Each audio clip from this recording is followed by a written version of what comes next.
Well, yeah, welcome back everyone for another year of fun and frolics. So I declare this meeting of the Port Phillip Council open, and I welcome the members of the public who are here tonight. Thanks very much for coming. The City of Port Phillip respectfully acknowledges the Yalukit Willam clan of the Bunwurrung. We pay our respects to their elders, both past and present, and we acknowledge and uphold their continuing interest and relationship to this land. Council has a local law that determines how this meeting will be conducted. There is a time that's allocated in tonight's agenda for public question time. During public question time, members of the public can ask specific questions on general matters other than those relating to a topic that is on the agenda for tonight. Members of the public are to only ask a specific question and shall not provide any statements or contextual comments relating to that question. Consequently, the official minutes of the meeting will only record the question asked and any response given. The number of questions that a member of the public may ask shall be at the discretion of the chairperson. So that's your first opportunity to talk. Your second opportunity is that there's an opportunity for members of the public to ask a question or make a comment on a specific item on tonight's agenda. This will be done prior to the Council considering the item. So they're the two ways you can contribute to this meeting. We encourage questions or comments from the public that are 1, directed through the Mayor, 2, are not defamatory, abusive or objectionable in language or substance, but rather 3, are presented in a spirit of mutual respect of Council and the community. We ask all speakers to abide by the directives of the Chair. Now, if you wish to ask a question or speak to a report, please complete the blue form that can be available at the table just outside the chamber and hand it to a staff member. And I encourage you all to limit your questions and comments to around 3 minutes and to avoid repeating any points that have already been made by the speakers. Okay. I want to go on to another issue now, the live streaming. Please note that now council meetings are all live streamed. Live streaming and recording allows the community to watch and listen to meetings in real time, providing greater access to council decision making and debate, and improving openness and transparency. The live stream of this meeting is available on council's website, and the recording of this meeting will also be available to view a few days after the meeting on Council's website and YouTube channel. The cameras will film and record the councillors at the meeting. However, care is taken not to film or record images of members of the public. So if one of you asks a question or makes a comment about an agenda item, you will not be filmed, but your voice will be heard in live stream and recorded. Please note that in accordance with Council's local law that this meeting cannot be filmed or audio taped unless permission is granted by the Mayor. Finally, in the unlikely event of an emergency evacuation, please follow the instructions of the Chief Warden and please move your devices to silent. Okay, let's start with the meeting proper. There's no apologies. 2, minutes of the previous meeting. Councillors, minutes of the ordinary meeting held on 5 December 2018 and the special council meeting held on the 12th of December 2018 have been circulated. Are there any questions regarding these minutes? Councillor Voss?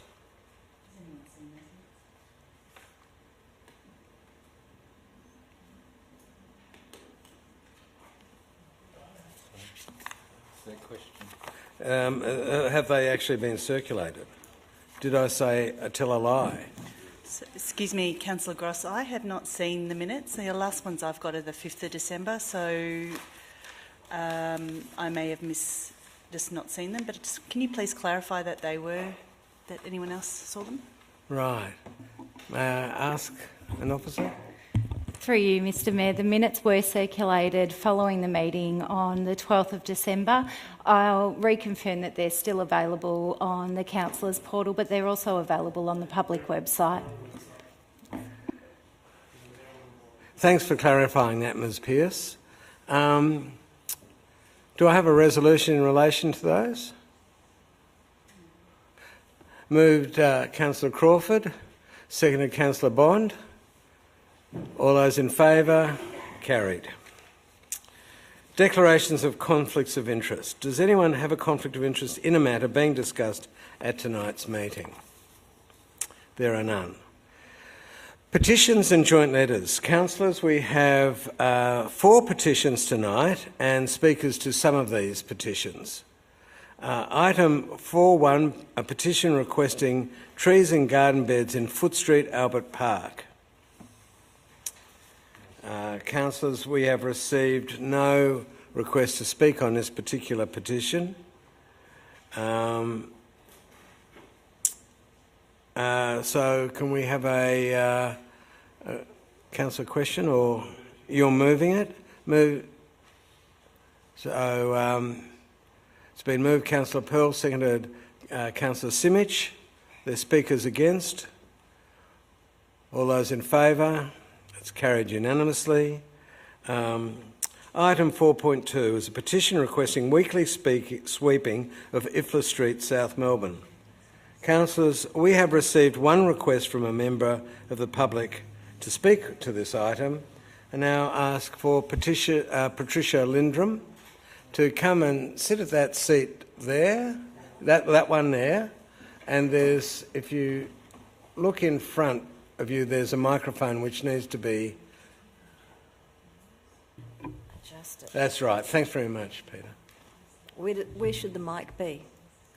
It's quite directional and say about that much away from your mouth. That's perfect. Okay, good. I've just got 3 minutes. I understand I'm allowed 3 minutes. I've actually printed out my...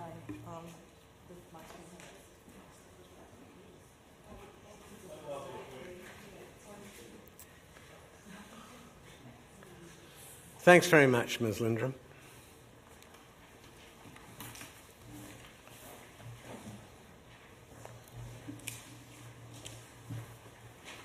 Okay, I'll need to speak fast, okay?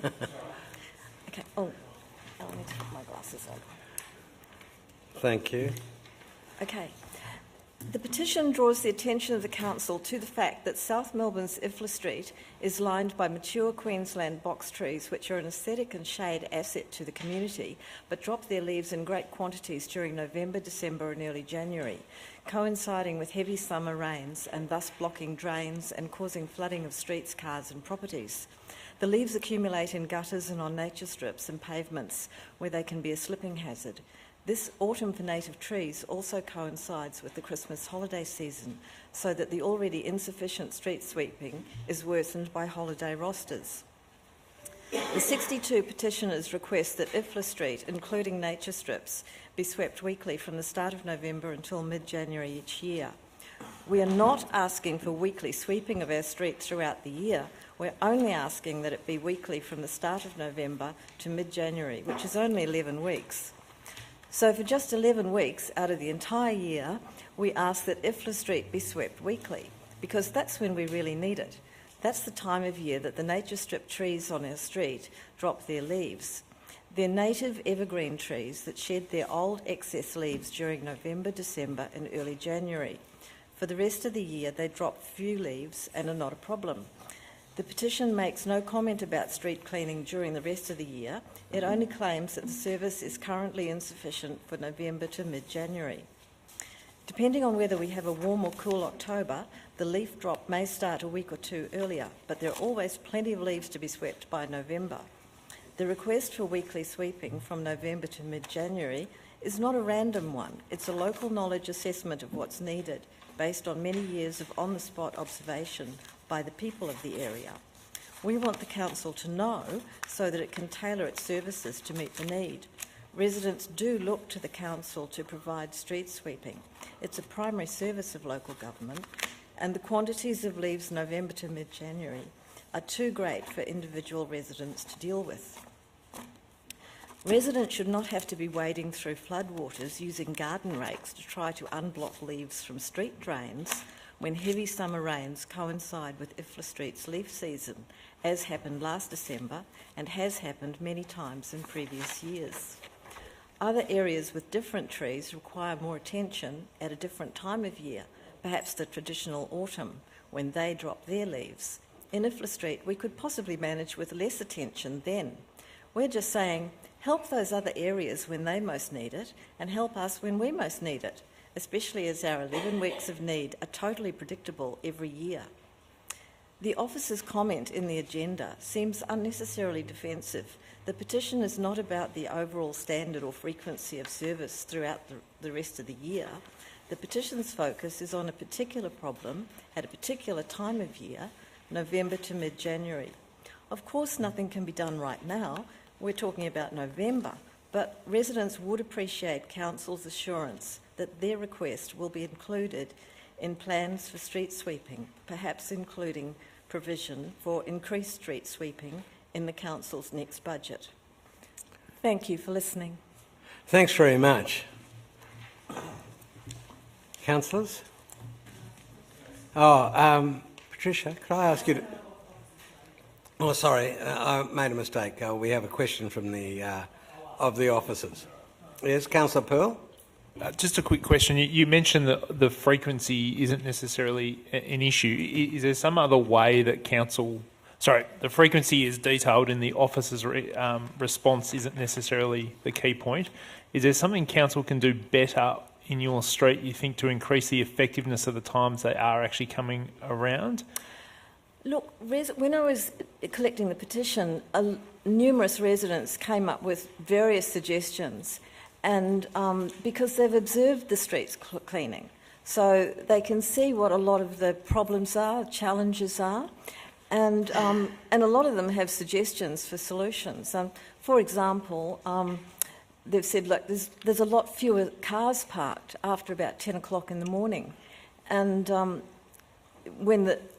that would be much easier for the trucks to get in towards the gutters. It'd be easier for the rakers to get, to the gutters and on nature strips.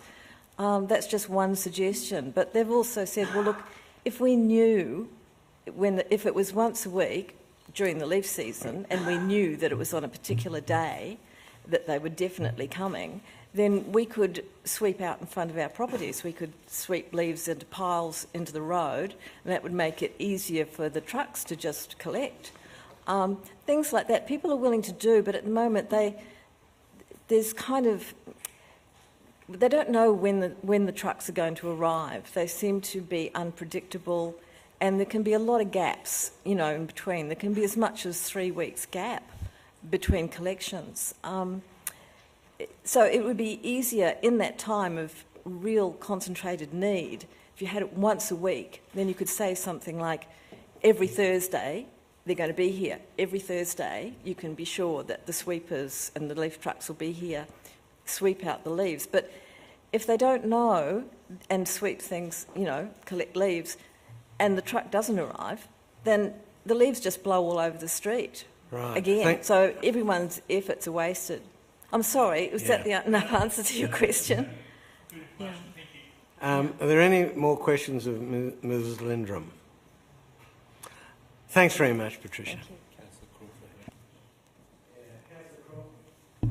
I just wanted to clarify with the officers, that's exactly what we're trying to do under our review of our street cleaning services, is to identify and provide transparency and a better way of people being able to see when the street cleaning will occur. And obviously there are certain areas that need it all year round and obviously in peak times. So are we looking, that's exactly what we're trying to do, is to figure out a better way to be more effective currently. And is there a way for wider community to feed into that process? Through you, Mr Mayor, we're currently underway with our Clean Streets review, and there's been a range of community consultation exercises, and we're gathering the information. We're certainly seeing that there are peak demands for our service across the year, particularly the winter, also the autumn leaf fall is probably of higher demand.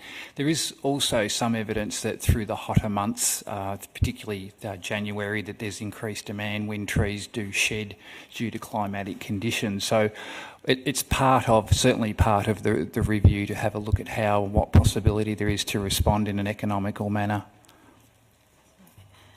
Through you, Mr Mayor, just to add to that as well, in terms of consultation, we've done some specific focus group consultation with 100 residents across the city.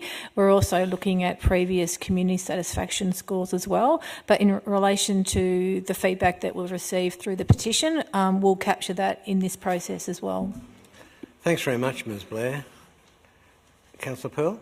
If I could ask a quick question, have we thought of in the past, it's not something I've looked at before, about trials of parking restrictions to ease to increase the effectiveness of cleans? Obviously that's not going to work in certain streets in the municipality, but I know Stonington do this in Pran and Windsor, for example, which are as concentrated in parking areas as St Kilda East and parts of Elwood.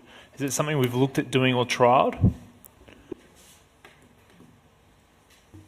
Through you, Mr Mayor, that has been considered in the past. One of the challenges we have in the city of Port Phillip is a lot of people actually don't drive their cars away and the access to car parking. But as part of this review, we are looking at how we can do that differently and how, for example, we might be able to use technology so that if we do trial an area where we're going to see if we can have no cars parked between a specific time, how we might be able to use technology to do text reminders and things like that. So that's sort of some of the things that we're looking at through this process and how we can trial and look at doing things a bit differently.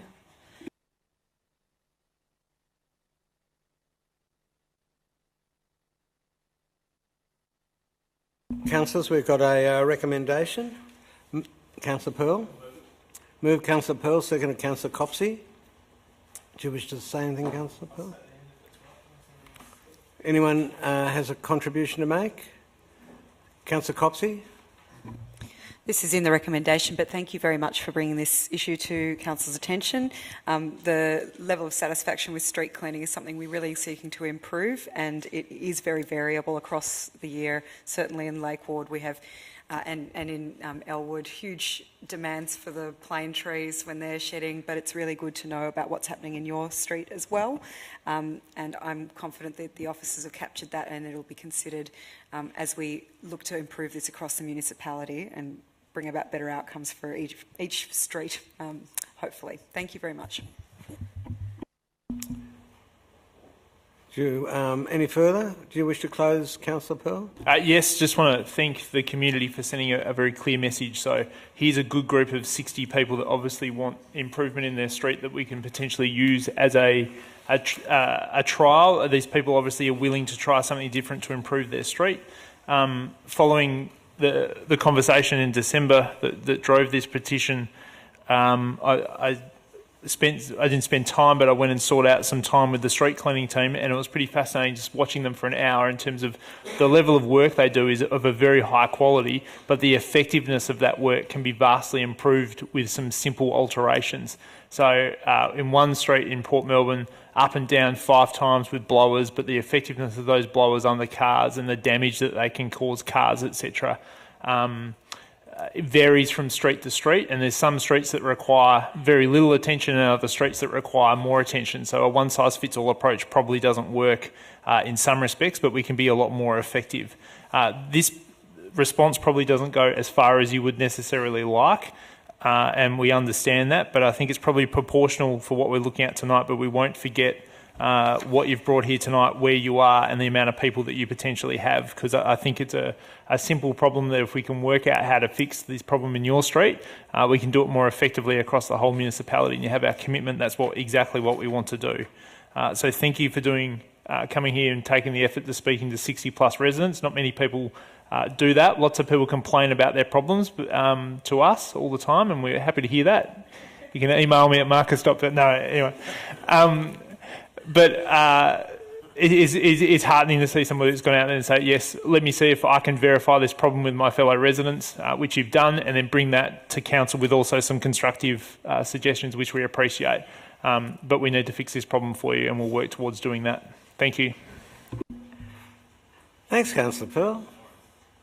Now move to the vote. All those in favour? That's carried unanimously.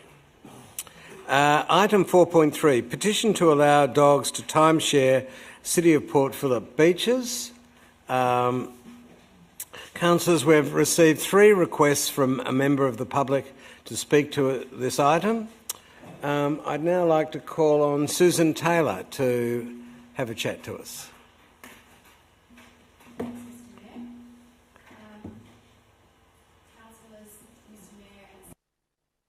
Sorry.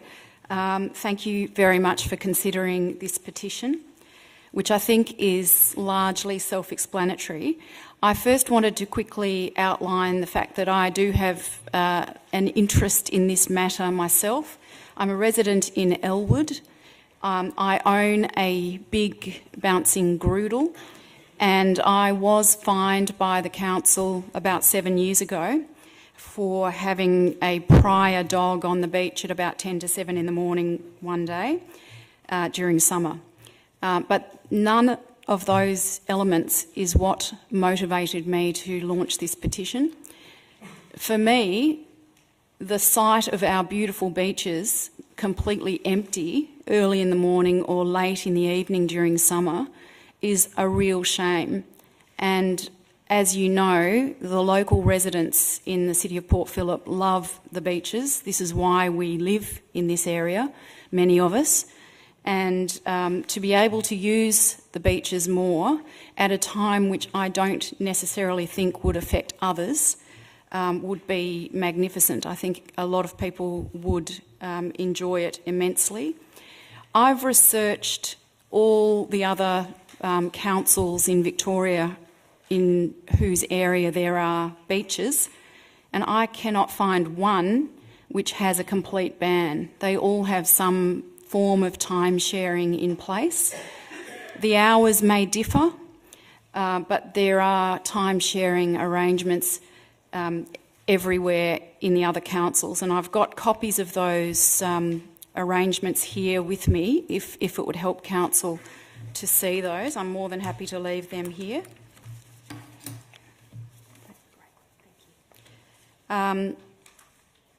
The other thing is, I know that we do have some beaches in the City of Port Phillip which have dog allowances all year, and I know that Councillor Voss and I were talking on the radio, not together, but with Neil Mitchell. We were listening to each other while each other was on the air, and Councillor Voss commented that in her view, she felt that there was a balanced use of the beaches for pet owners as well as for all other people, and we do want the whole state and international visitors to enjoy our beaches. My view on that balanced comment is that it's not really balanced if there are a lot of beaches where there's a complete ban for a considerable portion of the year, and where the beaches that are accessible for dogs are pretty horrible. They're full of rotting seaweed mainly, and nobody else would probably want to go there. I also just wanted to quickly mention there was a quite comprehensive survey conducted of residents in mid-2017, and I know that this report resulted from that process. I was concerned about the questions that were asked. They were all very negative. They wouldn't have been admissible in a court of law because of that fact. And whilst you might have been wanting to get some information about how dogs and their owners behave in the city, I didn't see one question about the benefits to the community of getting out and walking a dog, getting exercise, enjoying your pet and all the good things we know are associated with pet ownership. I know this is an emotional issue. I know there are people who are very vehemently opposed to this petition and this proposal, but if the beaches are relatively abandoned early in the morning and perhaps later at night is an appropriate time in our city, I would commend this proposal to you to enhance the balance of pet owners and non-pet owners in the city of Port Phillip. Thanks very much, Ms Johnson. Does anyone have a question of Ms Johnson? Councillor Simic? Ms Taylor, I mean, sorry. Ms Taylor, I've got a question just regarding the petition. I understand, and I just want to check with you whether this is correct or not, that the petition was edited along the process that it ran online. So particularly information about whether parts of Elwood Beach allow off-leash, dogs off-leash. So I just want to check whether that's correct or not. I understand that let me rephrase. I understand that the original petition information said that there's no off-leash areas along Elwood Beach and that was edited along the time. Is that correct or not? The petition mentions that there are beaches in the city of Port Phillip at which there is a complete ban during those months, and that is the case. I certainly didn't say all beaches. I know there are some where you can take your dogs. Okay. As far as editing the petition, there might have been immaterial changes that I made to the formal petition that was submitted to council, but as mentioned in the formal petition, there was an online petition.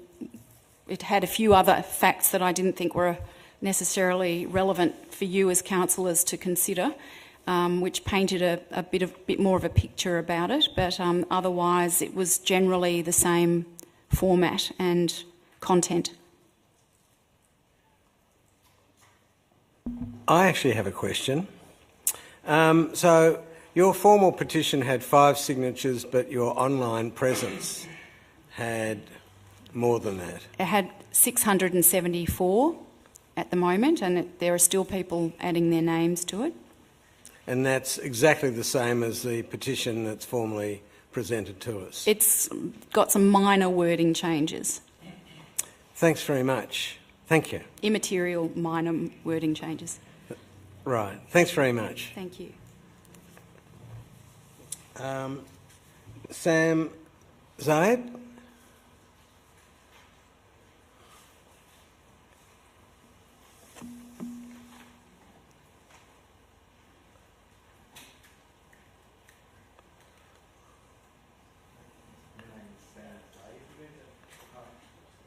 You've got to press the button, the mic button. Okay, Great. now, that's better? Yes, okay.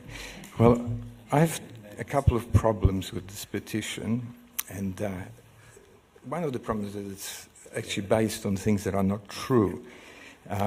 This petition states that these beaches are largely unused. I can't speak for all the beaches in Port Phillip. I live right next door to New Beach, and I walk on the beach very often. Sunrise and sunset, they're the favourite times. Plus, I can actually watch the beach from my windows, and I've seen people on the beach, lots of people.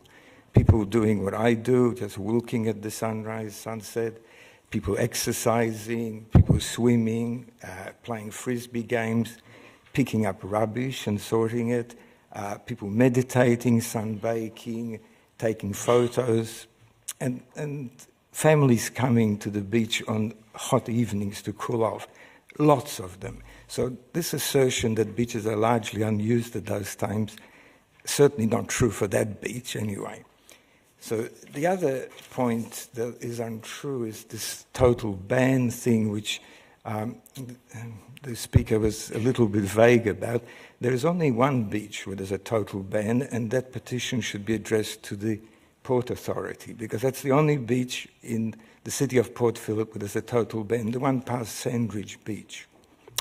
The other beaches, there are 5 beaches where dogs are able to go all the time, all year round, 5 of them scattered right through Port Phillip. And if those beaches are dirty, that's another issue. The issue is to clean them up. I know that the petitioner mentioned that. I'm not familiar with all those beaches. And there is a beach, big beach, Middle Park, which has got exactly the conditions she's looking for. Just exactly that. And there's another beach at Point Ormond where it's half what she says, because dogs are allowed in the summer, just in the morning, not in the evening. So basically, I don't think this petition is actually based on true facts. Those 600 people who signed on the internet probably didn't know the facts, just read the petition and signed it because it seemed reasonable, but it's not factual.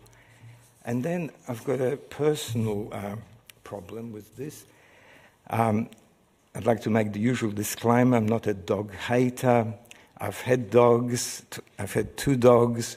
I have no problem with dogs generally, but I have a problem based on the fact that when I was 11, I was attacked by a dog.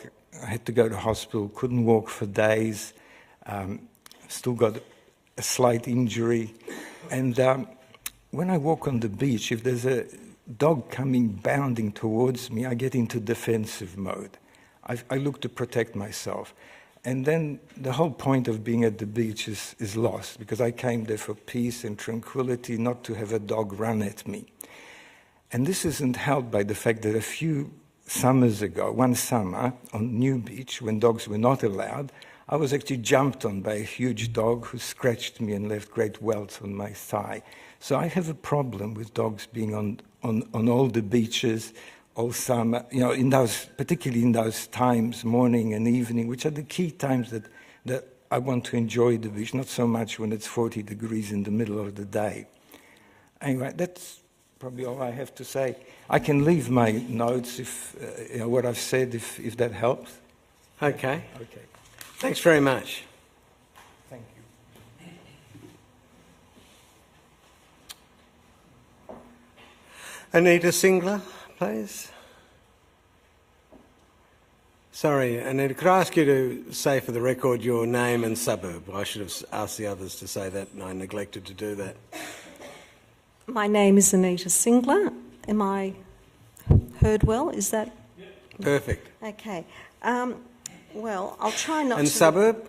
Oh, Port Melbourne. Great, thank you. So I'll start by saying that I'm actually really frightened of dogs. When I was 9, I was attacked by a dog, and ever since then, and that was actually on the Elwood foreshore, ever since then I've had a fear of dogs I don't know. I've had 2 dogs.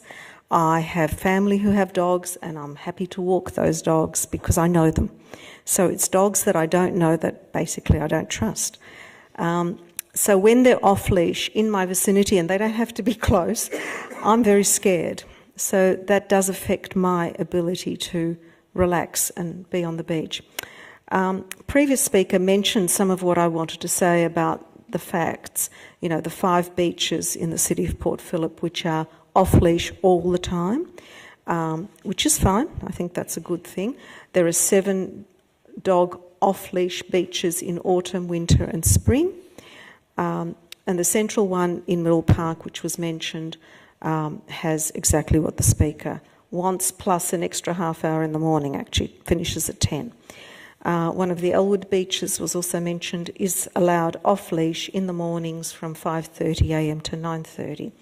So, I'd say the petition is untrue, misleading, and I'd question the validity of the signatures. How were they gotten? What did people really think?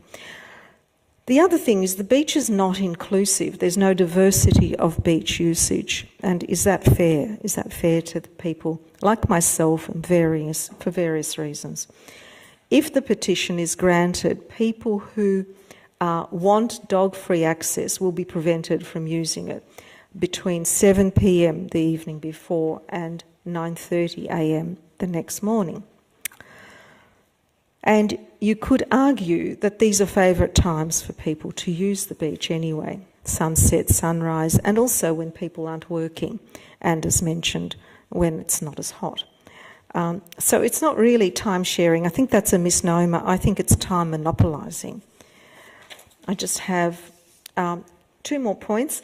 The petition ignores the fact that when the regulations were originally made, I think they show a recognition that there should be some dog-free areas. And it's important also to understand that if all beaches became off-leash between the 1st of November and the 31st of March, it would be very distressing for some people. In fact, if I can just be permitted to make a last point, wouldn't it be simpler not to complicate things with times and seasons, and so that there are some clear dog-free beaches all the time? That's all I have to say. Thank you. Thanks very much. I could also leave my notes if they were useful. That'd be fabulous. Okay, thank you. So, councillors, that's it for the speakers. Are there any questions or resolutions? Councillor Voss.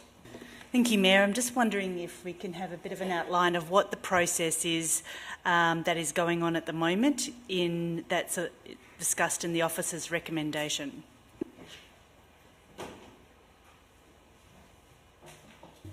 Through you, Mr Mayor, the consultation on the dog off-lead areas along the foreshore commenced in November and December last year, where we conducted surveys with, I believe, about 1,000 residents, household residents, and we also did consultation on site across the length of the foreshore. That information is currently being collated and reviewed, and a report will be provided to Council in March, which will then subsequently make any recommendations to any changes following that feedback process. And that feedback process will incorporate the feedback through the petition as well, and the feedback from the other people we've heard from tonight as well. If I may, through you, Chair, or Mayor, Ms Blair, the process was, I won't use the word secretive, but it wasn't one that people could get all their friends to put in their their views as well. It was done on an ad hoc basis, sort of to be fair to the process. Can you explain that better in terms of how it was carried out? Random sample. Yeah, random sample.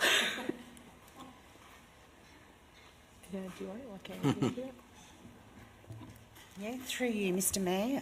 The purpose of the survey and the design of the survey was so that it provided a fair and reasonable collection of people and opinions. Generally speaking, when you invite people to undertake a survey or open up a survey, you can get collective groups responding and not giving you a true indication and balance of people's opinions. Thanks, Ms Hanson. Councillor Simic and then Councillor Crawford. So would you be able to outline the process in a little bit more detail once more about who was consulted? So you mentioned that everyone along the foreshore was consulted. I mean, to me that doesn't seem like a random sample. It seems like people experiencing similar experiences of the beach as opposed to people randomly throughout the municipality. So I'm not clear on that point. Through you, Mr Mayor. So the research that was undertaken, it involved two components. The first one was a resident survey comprised of 600 surveys of residents from across the city. So as Ms Hanson said, it was to draw a random sample. And it also included an intercept survey of 871 visitors to the 7 Port Phillip beaches and also to the St Kilda Botanical Gardens, which was another area that the DAMP had recommended that we look at. The research explored a number of different areas. It looked at capturing people visiting parks, gardens, open space and beaches, understanding where they visit and when and what they're doing there. It also looked at whether people own dogs, if they did own dogs, what was the frequency of using open spaces, where did they travel to use them, how did they get there. Did they go outside the municipality? And it also asked people about dog off-leash areas, both dog owners and non-dog owners, whether they've ever experienced any issues in relation to dog off-leash areas, and just about ask them also in relation to their knowledge of dog off-lead areas. So we tried to get a mix of respondent profiles, and that was a mix of age and gender, suburb of residents as well. So the intent was to have a very varied response.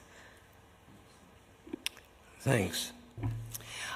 Just following on, I was of the understanding that we don't actually allow personal trainers to train on our various beaches early in the morning because of cleaning schedules and things like that. So there's also the competing interest that we actually don't allow people. Is the cleaning schedules arranged around the areas that are not allowed to have dogs? I mean, I'm not quite sure how it all interacts, but is that is also an element for us to consider, is the other early morning users and the cleaning schedule? Through you, Mr Mayor, I don't believe our cleaning schedule is driven around whether a beach is off-lead or not for dogs. Our beach cleaning service starts very early in the morning, from 3 a.m. to 4 a.m. typically. So, and the reason for that, it's around there being few people on the beach, whether you've got a dog or not.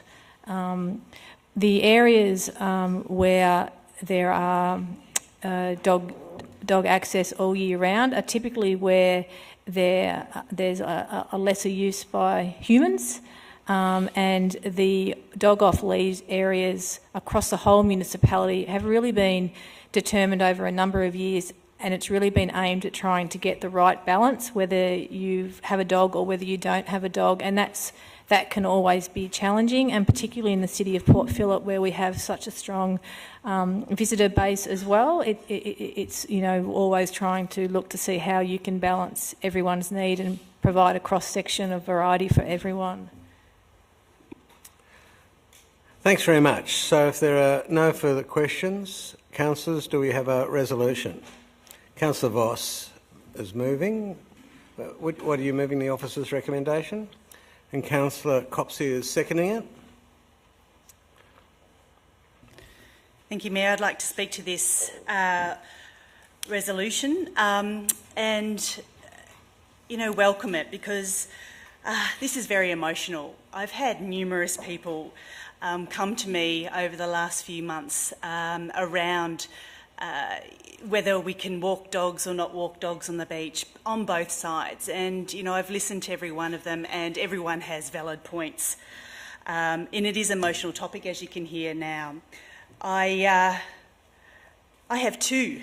So I have an interest in this in particular because I have two large dogs, two black Labradors, and I love to walk them along the beach. I walk them prior to dawn, and along with many other people along the beach. And, they're off leash for a bit of it. Then I have to walk onto the footpath, which, is very difficult and challenging with two dogs and a lot of people running along. And then I walk off again onto the next dog off leash beach. And it's really quite a challenge.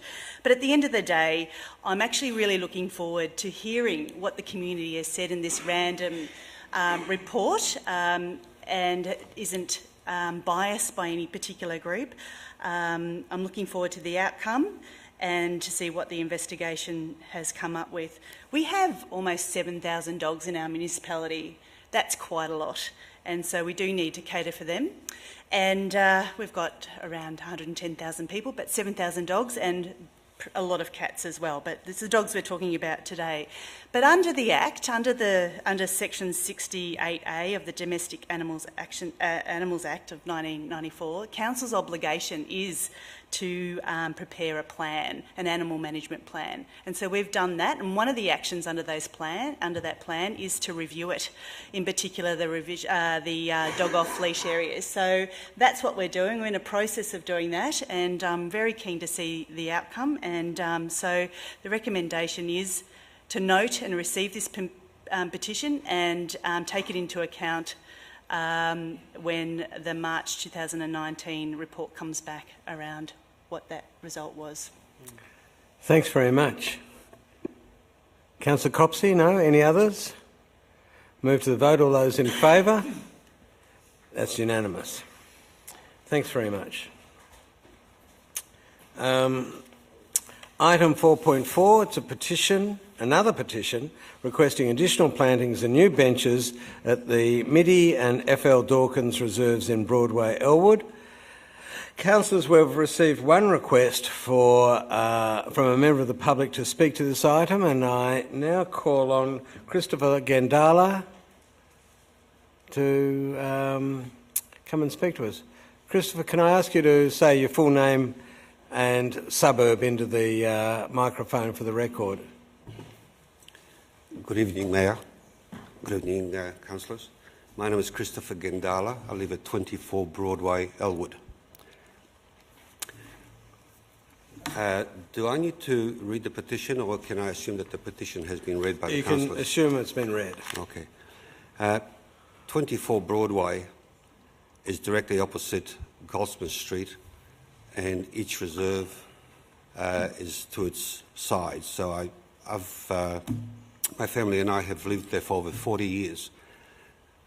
We have seen those reserves in floral bloom in the 70s. I've seen them in GFC. I've seen them in drought, and I've seen the very first time some work done about 5 years ago. So for all of those years, from the time that GFC has cut the funds, or the council has cut the funds during that period, nothing has been done, and I mean nothing. I have seen so-called lawn mowing when in fact there was no lawn to be mowed. It was just dust that covered the Broadway. What I have is a couple of questions. Is the officer that made the comments regarding the petition, is he around or she around that I can ask questions? Because some of the comments really need clarifying. Well, this is a time when you give us your 3 minutes worth of stuff. I'm happy for you to ask questions afterwards, but in this formal meeting you speak for 3 minutes, and rather than ask questions... All right, well, I think... Yeah, well, if you tell us the questions that you want asked, just tell us the questions and council will take them up for you. All right. The officer made certain recommendations, and one of those, or a number of those, was that where the request was for plural, the recommendations come up in singular. So, for example, where the installation of 3 garden beds in areas of the reserve, we're talking about, or he's talking about, or she's talking about, the officer's talking about 3 plantings spread over the 2 reserves. That was not what the petition asked or required. So I just wanted to clarify that, in fact, it would be 3 plantings in each reserve, not 3 divided, but yeah. Right. Also, what I did want to show, if I may, I don't know whether the councillors took the time to visit those reserves. I wonder if there's any way that could be shown. I only have 8 copies. So, what the photos show is what the 2 reserves looked like about a month ago, and what the Tennyson Reserve, which is a Barclay Reserve, also looked like 1 month ago. You'll probably notice a vast contrast, and considering that these reserves have not had any work done to it except for the plantings around the central palms, that the work that is to be carried out or requested to be carried out is of such quality that it really is not going to require another petition to make it look like what it should look like. The other thing is, of course, is that there was a request for an additional bench in one of the reserves. Instead, the comment was that, perhaps it was misread or misunderstood, that we are asking for the bench to be shifted to another spot. What is required is really 2 benches. These reserves are substantial, and 2 benches in each reserve, so that grandparents of children, which are very often seen there, have somewhere to sit down instead of standing, or to look after those kids. Also, what else have we got here? Yeah. Well, sorry, Mr. Gendala, your time's sort of abating. Is there one more point that you wish to make? The one more point I wish to make is that it's been a long time waiting. It's been a long time waiting, and it's not just myself, but a lot of the residents have been just walking past and looking at it. And when the petition was collected, it was collected outside the 2 reserves. I did not walk around from street to street, simply brought to the passers-by the attention or the condition of the reserves, and they agreed that it needs good work and it needs upgrading. Thanks very much, Mr. Gendala. Mm-hmm. Thank you. Councillors, does anyone wish to take up Mr. Gendala's questions? Or ask any questions of your own? Okay, Madam Deputy Mayor. So thank you very much, Mr. Gendala. I actually live right round the corner, and I walk past those 2 parks every day. So I guess my question is to the officers. Not every park is designed to look the same, and those are much bigger and more open ones as far as in my 15 years of living there, I've never seen them in any other state. And there has been recent planting on the corner of the one right on the Broadway roundabout, and there is already, I believe 2 park benches in that one. Obviously, I know also with, can I ask a question, do the big palm trees, I know they have a lot of bark around them and less planting, is that because they draw so much water and it's hard to grow plants around it as well? Thank you.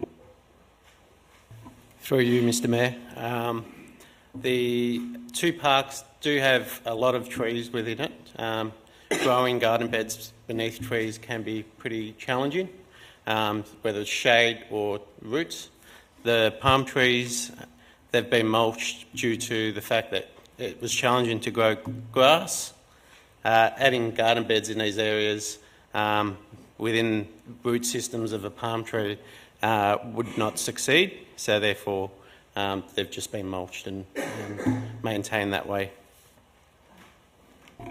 Just to follow up though, we do have different sort of designs and feels for different pocket parks throughout, so they're not all meant to be the same. And has there not been a planting just added to the one on the corner of the roundabout there, on the far side, on the Mitford Street side? You may not recall it. For you, Mr. Mayor, I believe there may have been some upgrades to the roundabout, whether it was due to civil works, hence plantings were undertaken as part of that particular works. In areas like this, we try to select drought-tolerant plants due to the lack of water out there and the ability to irrigate. Councillor Baxter. Thank you, Mr. Mayor. I guess my question is, obviously the officers have gone through, they've worked on a plan, a master plan, which doesn't actually appear to be attached in my copy, but it makes several references to it. So in what ways does this plan differ, and these actions differ from the petition's request? And essentially, it says that the full plan of works mentioned in the petition are not supported. I guess sort of why is that? Is it cost? Is it difficulty? And is it like a planting difficulty? Or can I get some more sort of clarification around that? Through you, Mr Mayor. The petition itself presented a picture for Council to consider. Council was planning to undertake some turf works there just based around the condition of it. We assessed the master plan. There was 7 to 8 garden beds proposed. We think there's only 3 viable locations. In regards to seating, there was a proposal for 2 new seats and 1 relocation. We support the relocation based around the operations of a park and only thought 1 additional park seat was required at the other park. The other request that came through was the relocation of some bins next to the bus stop, which was a practical solution whilst we're doing works that we thought would help with the operations. I do stress we've got a large public space network and we need to sort of maintain and operate areas. We are in sort of difficult conditions at the moment where lots of parks are deteriorating under weather and various other conditions, so we need to use our money wisely and not over-service our parks and have a good even spread for our entire municipality. Councillor Baxter? So this is just a follow-up, but I think I'm just clarifying what you said. So it's more largely due to what you see as the constraints of the sites as opposed to any large glaring money issue. Although I suppose it would, if you were to try and shoehorn in things that didn't work for the site, that would also be quite expensive, I suppose, if you really did try to do that. So is that basically what you're saying? It's largely that the sites wouldn't support the kinds of things that were being asked for? Okay. Through you, Mr Mayor, that is correct. Yes, we've taken a practical approach just to work out some improvements part of the scheme, but also note that works have been done there in previous years, and we think the current site is a good park and should operate as is. And one more from Councillor Baxter. I've just got a question around the number 3 in the recommendation, the engagement with interested community members. What will that engagement look like?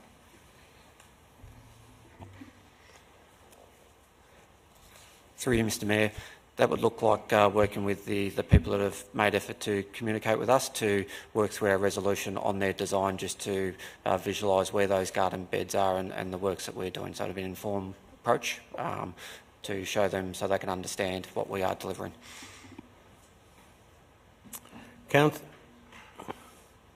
Any further questions? Do we have a resolution? Moved Councillor Voss, the Officers' Rec. Seconded Councillor Copsey. Do you wish to say anything? Does Councillor Copsey? Thanks once again for the effort that's gone into looking at your local park and thinking about what improvements could be good there. Officers have received and looked at that, and I'm really pleased that some elements of that are going to be supported and delivered through existing budget, which is fantastic. So may not be everything that you've envisaged for the site, but I'm really glad that we can bring part of that vision to reality. I hope you'll engage and bring that to life as beautifully as possible. I look forward to seeing the park in its new and improved state. Councillor Baxter? Yes, I suppose I'll support this. I was hoping for a bit of a better outcome, but I do understand the limitations that the officers are working under.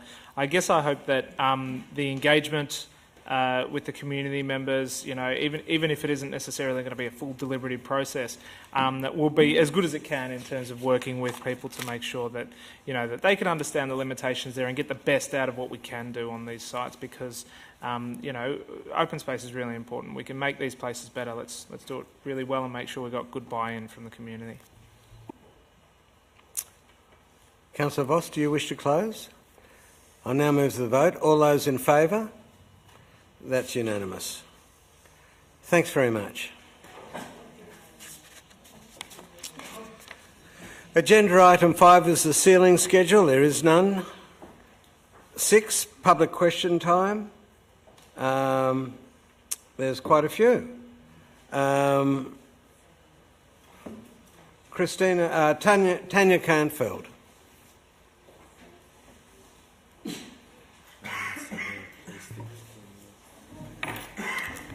Tanya, hi again. Good evening, Mayor and Councillors. So my name's Tanya Canfield and I live in South Melbourne. So continuing with a topic that we have discussed before in 2018, my question... Sorry, it's a question. My question is, City of Port Phillip Council, why did you allow an illegal asbestos demolition at 41 to 49 Bank Street, South Melbourne, which started May 30th, 2018, prior to the VCAT ruling that you were a party to create and continue to cause such an ongoing public asbestos nuisance to our entire community at 28, 38 Bank Street, 88, 52 Park Street, Domain Towers, Officeworks, ANZ, BMW, Intrax Engineering, and all the cohorts who live, work and reside in the Bank, Park, Wells, Dawkins Street, Kingsway and St Kilda Road areas. The asbestos remains at this site with zero remediation works being taken. So that's your question. The question is, why is the council not assisting with enforcing this? Thanks very much, Tanya. So, point of order, Mayor. Ms Canfield asked a very similar question on the 5th of December. We did respond to that one. Just wondering how... Do we keep answering the same thing? It's slightly different, but the question that was asked on the 5th of December was why we haven't put a stop notice on the site to prevent any works from occurring, for example.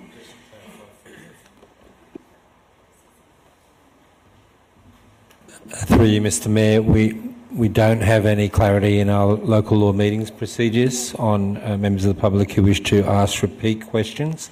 However, we will be reviewing that in the next few months with council as an opportunity for council to consider whether they want to do that. Through you, Mr Mayor, Ms Canfield's question is allowable under your current procedures. So we'll take this question on notice and... Oh no, Ms Rosick will answer now, I think. Oh, Ms Rosick, are you in a position... Oh, you are there. Through you, Mr Mayor. Councillor Voss is correct. We have dealt with this matter for quite a lengthy period of time, and council officers have met with Ms Canfield and also spoken to other regulatory authorities such as WorkSafe on this matter. Correspondence has been provided by the CEO outlining our actions as a council, as a local government authority, and also actions that we've taken in terms of contacting WorkSafe, who are primarily responsible for that site, as it's a work site, for making sure that workers there are safe and that there are no risks of asbestos to them and therefore to neighbouring properties. The council's municipal building surveyor has been involved in this matter, has followed up all Ms Canfield's concerns with WorkSafe. We've had reports, hygienist reports, provided by the private building surveyor, so council is not the building surveyor for this property. And so we have not... we have taken all required actions under the Building Act, Planning Act and Local Government Act that I'm aware of, and we have no concerns at this stage of the safety of people living in neighbouring properties. We have no reason to believe that people are at risk living adjacent to 41 to 49 Bank Street, South Melbourne. There are a number of other construction works happening, you know, in that vicinity. I'm not aware of any risks there either, but if Ms Canfield would like to take those up with me at a later date, I'm happy to look at those. Thank you. Thanks very much. Thanks, Ms Canfield. Councillor Voss? This might be a question to the CEO, Mayor. Ms Canfield has asked this question about the asbestos, and I would be concerned too, but we've answered it quite a lot, and I think we've been very clear about our obligations and we've done our due diligence. But Ms Canfield, what she just said there was quite a huge sweeping statement and quite inflammatory regarding our negligence and our part in this. I'm just wondering, where do we go with this? Because I'm concerned about those sort of statements, given that everything we've seen, they're not true, but, you know, what do we do? Through you, Mr Mayor, our meeting law procedures encourages questions that are not defamatory. And I agree with Councillor Voss that having answered Ms Camfield's questions on several occasions to the best of our ability and referred her to other authorities if she wishes to take the matter further, that there is nothing more we can do, and I encourage Mr Camfield to not come to Council and keep repeating the same question, but to pursue the avenues for appeal of our actions that we've provided to her, if that's what she'd like to do. Thanks, Mr CEO.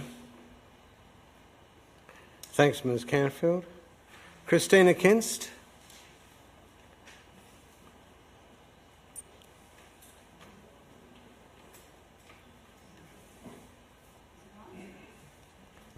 Now it is. Okay. Good evening, Mayor and councillors and officers. I hope you've had a good start to the new year. Well, we've had a start. Pardon? We've had a start. You've had a start. All right. Well, that's positive. I'm just wondering if council is aware that since the repair work was completed last year on the Sea Baths rooftop, we have seen some private functions, especially New Year's Eve, which was a big one, but access for the public has become more difficult. And I was wondering whether council knows that the gates installed in the northern and southern staircases for the purpose of last year's work remain, even though the work has been completed. And even though the signs on the gate says that the public access is permitted during daylight hours, a second sign at the northern stairs instructs that the gate be left shut when the nearby storeroom is open. Now, I'm just wondering whether anyone has been up there and whether you've tried the gates, because the gates do not have a handle on the outside, and when closed, even if not locked, they can only be opened from the inside. And finally, I don't know if you've tried to go up the southern staircase, where the gate is open, but entry is often refused by Republica security staff. So, given that these ad hoc refusals and closures and lack of signage are discouraging public use of the rooftop observation deck, I'm wondering whether, as the planning authority, as council, as the planning authority, who included the rooftop as public access space in the development plan for the Sea Baths complex construction, and who has upheld this status in subsequent permits across 20 years, what steps will councillors take to ensure ongoing, consistent and unhindered access for the public to freely enjoy the rooftop observation deck? And I was also wondering whether council will seek or could seek a management plan from the manager of the Sea Baths on how they look after that rooftop, including agreed to opening hours, amenities, signage, and whether this sort of management plan could be developed in consultation with residents. Now, my final question moves away from the Sea Baths towards the Triangle. And on a lighter note, there is a Spiegel tent for sale. It would look great on the Triangle, complementing the majestic Palais. Filled with cabaret, circus, comedy, music, dance and theatre all year round, it would enhance St Kilda's seaside fun and cultural attractions. Would council consider purchasing a Spiegel tent for the Triangle? Thank you. So, I think we might have to reserve the answers to that and get back to him, Ms Kinst. Can we do the Sea Baths? Do we have Mr Trail?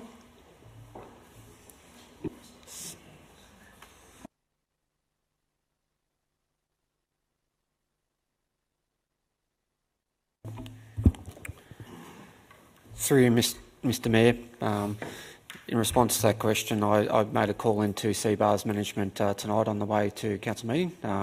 They confirmed that the repair works were completed and opened up in December, and notified me that they operated during daylight hours.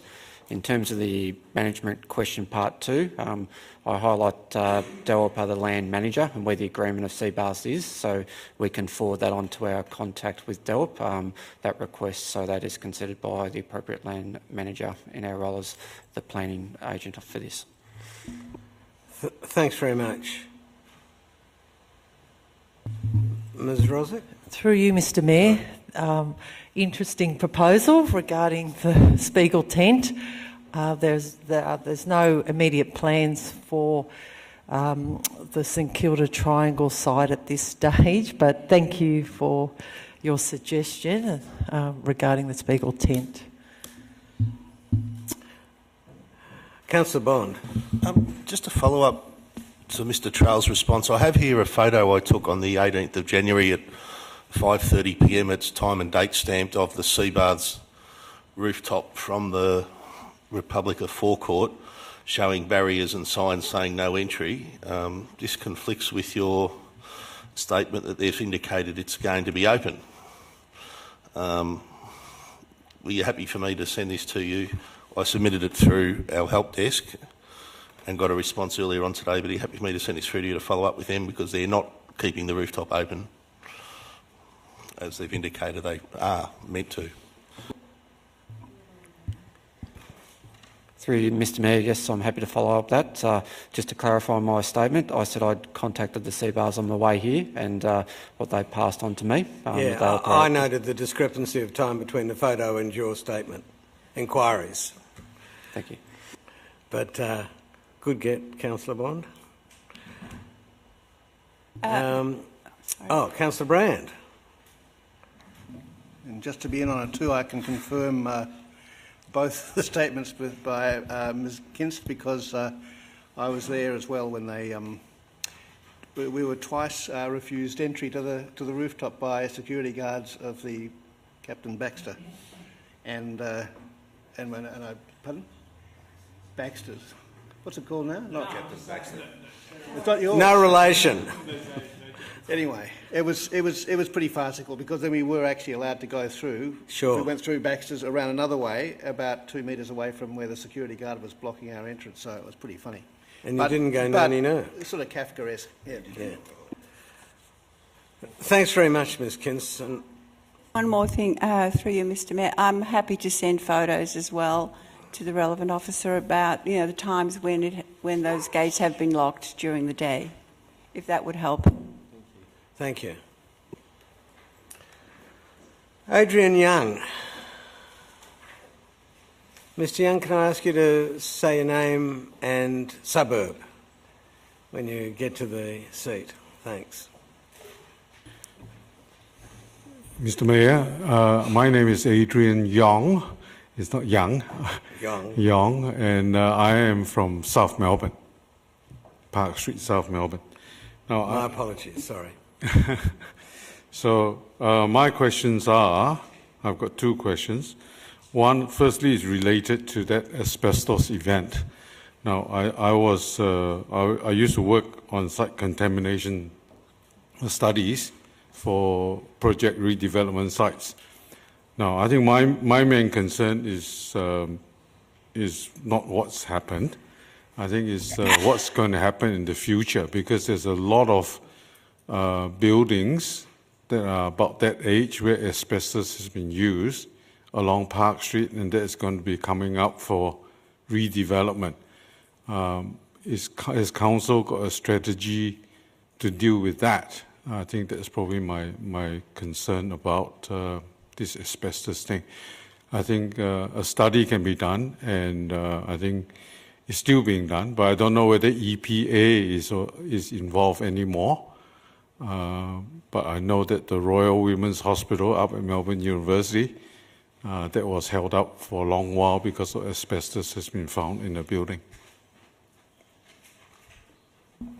Thanks very much, Mr Yong. I'll ask Ms Rosick to respond. Through you, Mr Mayor. Ms Rosick, can perhaps describe just our regular process when we're dealing with buildings that have been demolished and our roles and responsibilities?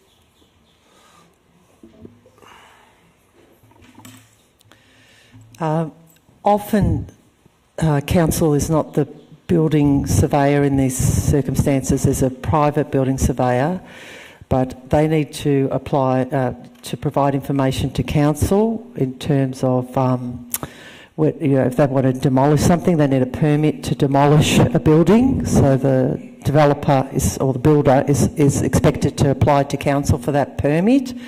The private building surveyor is required to provide information to council in relation to the building permit that's issued for any site, and the municipal building surveyor would follow up any concerns regarding, if we had any issues around the way something was being managed on a site.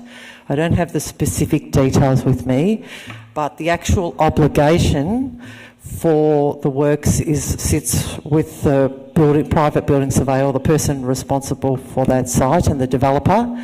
And when it is a work site, WorkSafe are the regulatory authority. So if we have any concerns, we'll report it to WorkSafe, and WorkSafe might also visit the site, and hygienist reports must be provided to WorkSafe if there is asbestos and it's been removed, and often copies are provided to council as well.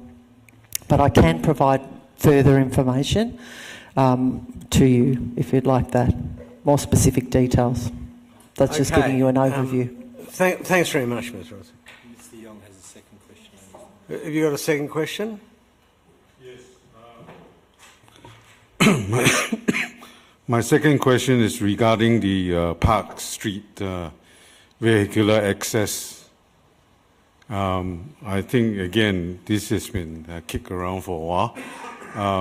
I do acknowledge that roadways are shared access for vehicles and public transport systems. Sure. And in this your question is? My question is, at the moment, it's horrendous vehicular traffic conditions during peak hour.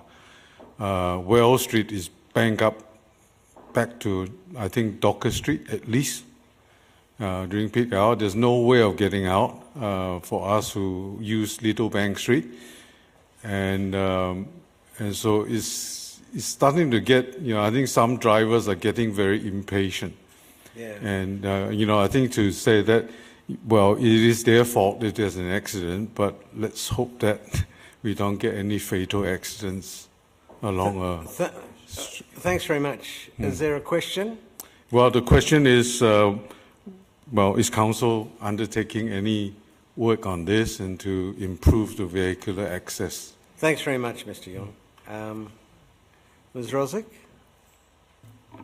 Through you, Mr. Mayor, as you're right, there's a number of works going on in that area with the new train station being developed, and that Park Street falls within the Domain precinct where that work is going on. Council officers are meeting regularly with the Victoria state government authorities and also Rail Projects Victoria in regards to that intersection. We're exploring opportunities in terms of traffic lights, in terms of U-turns, etc. It is a complex matter to deal with, but we are working on that at the moment. In regards to accessibility, we're also looking at loading bays for truck deliveries and things like that, or loading bays for trucks to use when delivering goods to nearby businesses, office works and other places, which will prevent trucks blocking any streets in that area. And I understand there's also going to be some zebra crossings and things put in to improve pedestrian access as well. So it is something we're working on at the moment. Thanks very much. Councillor Voss, you've got an issue? Yes, I just wanted to clarify, Ms. Rosick, I think Mr. Young is referring particularly to the accessible tram stop, and as it's been moved, the exit out of Wells Street is now being banked back. So maybe you could, and you did mention the pedestrian crossings there, but what other works are being investigated around potentially having lights or anything like that? Are you able to share any information about that? Through you, Mr Mayor, as I indicated, that is an option that we're discussing currently, the installation of traffic lights at that intersection. There's obviously implications with movements of vehicles if we do install traffic lights, though, right-hand turns, etc. So decisions haven't been made at this stage, or the preferred solution hasn't been finalised or presented to Council at this point, but will be. Thanks very much. Thank you. We've got a few more questions. Can I just remind everyone, people asking questions, people giving answers, it's an hour and a half. We haven't got on to our first item of substantive business yet, so could we just be very efficient in our questions and answers? Thanks. So, Peter Holland? That wasn't explicitly directed at you. Peter Holland, St Kilda. My question concerns the famous St Kilda Triangle. Where? In the recent state election campaign, Martin Foley promised that, and I quote briefly, a re-elected Andrews government will work with the City of Port Phillip on a business case to determine the best long-term strategy for the site. This will ensure that the extensive process that the Council has undertaken with the community is reflected in any mutually agreed process between the state and local government on the most appropriate way to resolve the future and best use of this iconic site. So my question is, can Council give us an update on how it envisages this process of developing a business case for the triangle, and what, if anything, has been done to date? I can answer that. Myself and the Deputy Mayor are meeting with Minister Foley in the next few days, Friday week, isn't it, or Friday? Friday week. And we'll be able to give you and the rest of the community more clarity after that, and it's one of the first questions on our agenda. But good question. Deborah Foy? Thank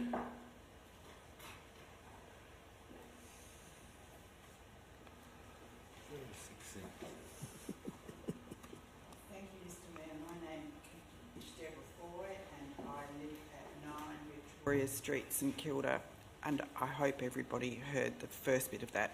My question to Council is, does Council think it is reasonable for Council to remove permit parking in Victoria Street and in Pollington Street, which we don't, that seems more reasonable, for the needs of visitors to the Esplanade Hotel and the Petition building? If you would like some context, I'll do it really quickly. There's two streets that abound the Esplanade Hotel. On Pollington Street, there are 22 permit spaces. On Victoria Street, there are 9 spaces which directly abut the Petition building, and about 10 entirely unregulated parking spaces. The Petition residents have submitted a petition to Council seeking a change so that they can allow their visitors and contractors and so forth to use the permit spaces on Victoria Street during the day. As you would, many of you would be aware, the Petition building residents are not permitted to apply for permit parking. I should also say that there has been a number of neighbours, some of whom are here tonight, who have written to Council about this issue, and in fact some of that correspondence has been circulated to some members of Council, and we are grateful that Council staff are listening to us. However, the effect of the decision to remove the Victoria Street permits will be to prefer to give lovely parking to the visitors of the Petition residents. Thanks very much. Okay. Thank you. Is any officer in a position to help us? It's poor old Miss Rosick again.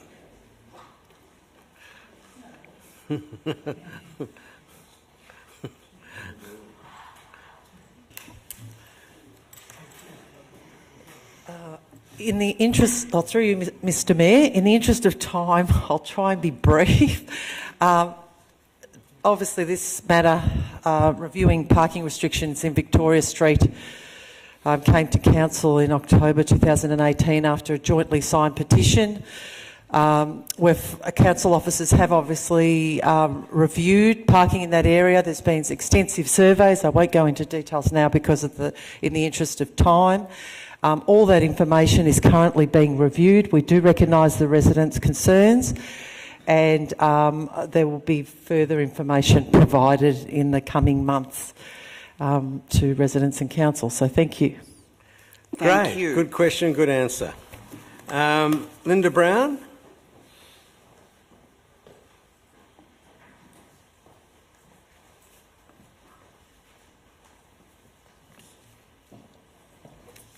Linda Brown, St Kilda, and in particular of Victoria Street, St Kilda. Following on from Deb Foy's question, my question is such. Why are you, or your council, accepting responses from residents of apartment buildings instead of properties, especially since the policy says properties on the street? There cannot be 55 properties on Victoria Street at the Becton building. What I haven't written here is also that building was built after 2002 in October, and therefore, as mentioned before, they do not have residential parking rights. So how can they take away the rights of residents? Thanks very much for that question. Ms Rosick? I think basically the answer to your questions were embraced by the answer to the last question, but I'll... Through you, Mr Mayor, I don't have the details of the survey, who responded and who didn't, so I can't answer that question. I'll have to take that on notice. There was obviously a petition which went to council, and we have an obligation now to review parking in that area, and we're doing that at the moment. That's really all I can say at this point, but I welcome any feedback that you have that we can also consider as part of this process. So thank you. Could I respond very quickly to No, that? it's questions only now. All right. Sorry. Sorry to be so ruthless and mean, but this is public question time. Fine. Rather than public discussion time. Malka Stevens? Oh, Malia. Sorry. Maila. Mine's just a quick supplementary to the previous two. I also live in Victoria Street, and now our concern is this going to happen every time an apartment building wants a change? This seems like quite a drastic change. They will always command more votes than the single property residences, especially if you count every apartment resident. And the question is? That's okay. You've made your statement. That was a question. Will this happen every time? Is this going to happen every time? Well, look, we take your cautionary thing seriously, and we'll think about it as we deal with this one. Thanks very much, Malia.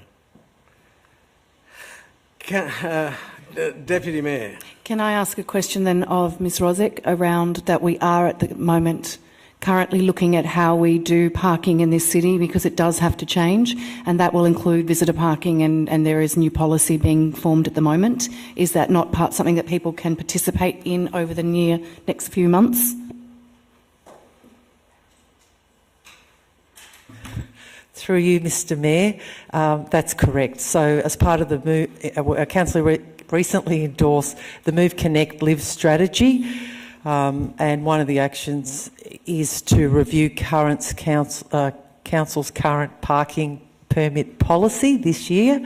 So we're currently developing a community engagement framework, and that's in recognition that parking is a limited resource for this city.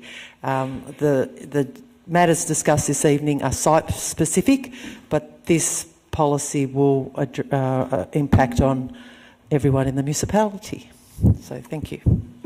Okay, I'll now move on to, there's no more public question time, so agenda item 7 is councillor question time. Councillor Voss and Councillor Pearl.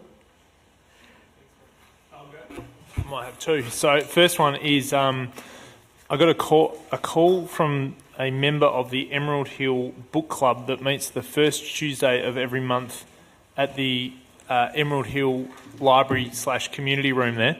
They've been meeting for over a decade. It's a small group of people that meet in the community meeting room, I'd say, at the back of the library there. Traditionally, they have a bit of a drinky poo, is the quote, unquote, in the call I had, where they have a few bottles of wine. As everyone knows, I'm no fan of drinking alcohol, but this seems like a civilised bunch of people having a civilised gathering in a fairly closed environment with a couple of bottles of wine, which they've been doing so for a very long period of time.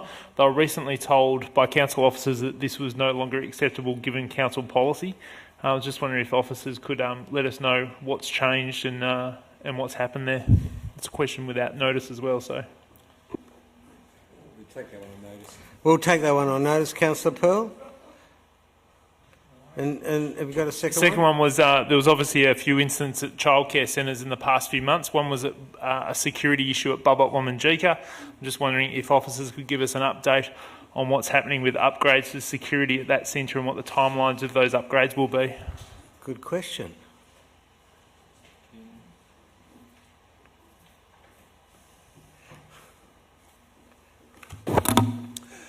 Through you, Mayor.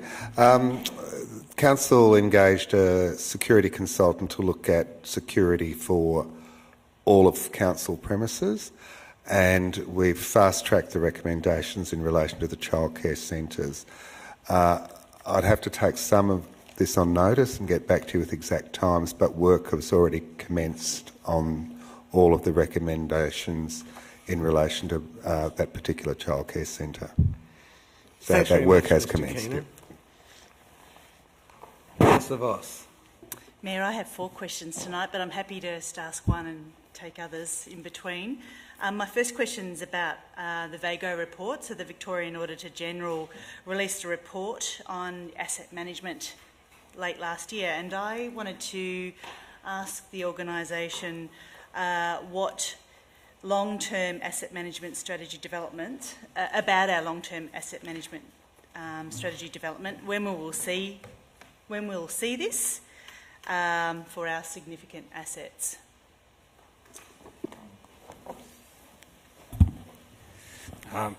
Through you, Madam Mayor. The City of Port Phillip's very committed to improving our asset management practices. Over the last 3 to 4 years, we've done a range of improvements in our asset management, including the creation of an asset management policy, which the council signed off on. We've also developed an asset management strategy, which is largely around benchmarking our capability and setting some targets around where we need to be. It's more an operational strategy about our practices. We've made some significant improvements in our asset management capability and are nearing what's considered to be the benchmark-based capability for councils, and then we'll be looking to move to a more advanced capability. We've also developed 10-year asset management plans for all our asset management, for all our major asset classes in the past few years. And in some asset classes in particular, property assets, buildings, and some of our parks assets, we've done a much more detailed condition assessment across those asset classes, so a much deeper level of data to inform future decision making. Asset management is also now clearly integrated into our financial strategy and also into our 10-year financial outlook and our ongoing planning processes. We are targeting ratios of around 150% of capital replacement to ensure that we're spending enough on maintaining, renewing, growing and expanding our asset base. And we report transparently on that in the annual report and also in developing our budget each year. So we are making some significant improvements, and part of the investment that we're making in improving customer experience, part of that is also around improving our financial and asset management systems so that they talk better to each other and provide us with more reliable data so that we can provide assurance around how we're looking after and planning for future assets. Thanks very much, Mr. Carroll. So my second question is around cladding, and recently that's been in the news, unfortunately. And given that we have a number of buildings that have cladding on them, How do our residents and owners know their building is at risk, and how do we know that they've been told? I really want to understand that they are aware, because that was one of the pieces of information that came out of the recent issue. Good question. Ms Rosick.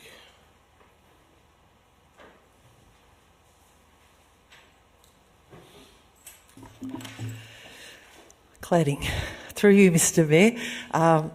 Council municipal building surveyors are working with the VBA and also the state government, DELP, on this matter. Council officers, or council municipal building inspectors have undertaken audits, and a large number of audits of properties built after 2005 and some built now after late 1990s. We are aware of the ones that have been completed where they have been audited and given a rating in terms of risk, a risk rating. Where required, the council's municipal building surveyor is delegated to provide any notices to the owners corporation that is responsible for any buildings that are rated as high or extreme risk. Just clarifying, the extreme risks are now being managed by the Victorian Building Authority. In terms of the high risks, the municipal building surveyors continue to issue notices as required, and it is the obligation of the owners corporation to advise all residents. So the people that are at risk should be advised by the owners corporation. It is not appropriate to, at this stage, considered appropriate to release that information to the general public, but the people at risk should be aware of the properties that have been audited. Obviously, we haven't gone through all the properties, but this matter has been taken seriously, and as quickly as possible we are completing the audits that we're required to do. And as I said, the Owners Corporation has a responsibility. The Building Act was actually amended in recognition that property owners living in an owners corporation may not be, the people living in a building, governed by an owners corporation may not be aware of the risks. So the Building Act was changed, and so now the building notice that is issued by the municipal building surveyor stipulates that the owners corporation must advise the residents living in that building. Thanks very much. Can I just a follow-up question? So just in case people are living in buildings they might be unsure, the best thing they could do is contact either via their person they're renting from or the owners corporation to check, just given the current situation of what happened during the week. Through you, Mr Mayor, that's a good strategy. Councillor Voss. Thank you. Talk about contamination, so it's far-ranging, my questions tonight, in particular of Gasworks Arts Park. So that park has been handed back to the state government due to the contamination issues, and it's being managed. So just a really quick update on what's going on there, but I've recently been informed that Albert Park College is now allowed to use, the students are allowed to use part of the park, which sort of came out of the blue, and I'm just wondering what's changed and, how are we going forward with this?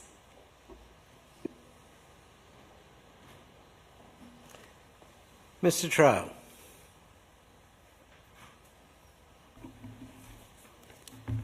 Through you, Mr Mayor. In regards to the contamination, we've got findings and advice back from the state government project team that the surface soil has had significant more testing and has come back results still highlighting there is lead-based elements within the soil, but there is a opportunity for us to have management practices in place to control and honour our commitment of the resolution 3 to 4 years ago, where we can maintain the park in its natural environment.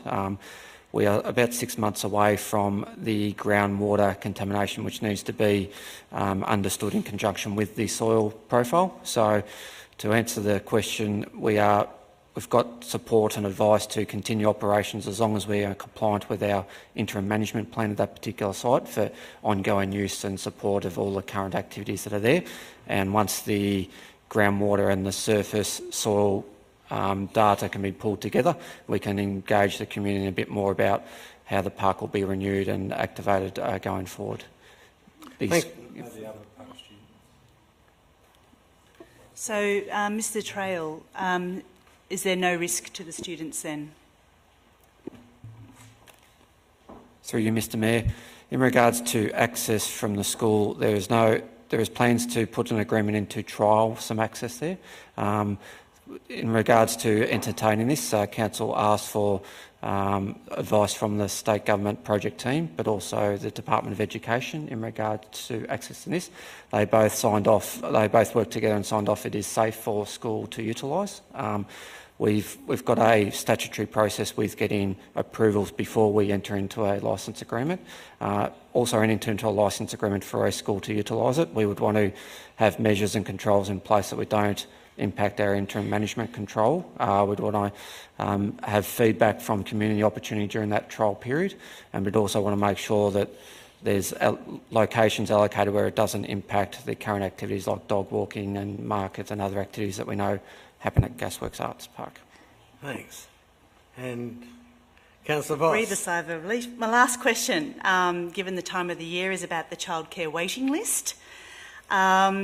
It's a little while since we've had an update on this. I'm just wondering how the allocation process has been going and what the numbers are that still are to be allocated a place that are on our childcare waiting list.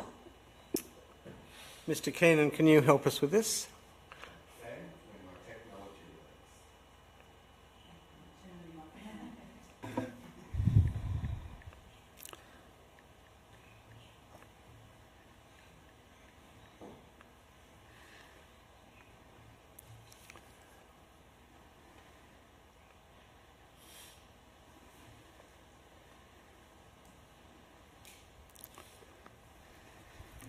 Through you, Mr. Mayor. Currently there are 1,337 children listed, which is quite deceiving. Some of those include unborn children in the city.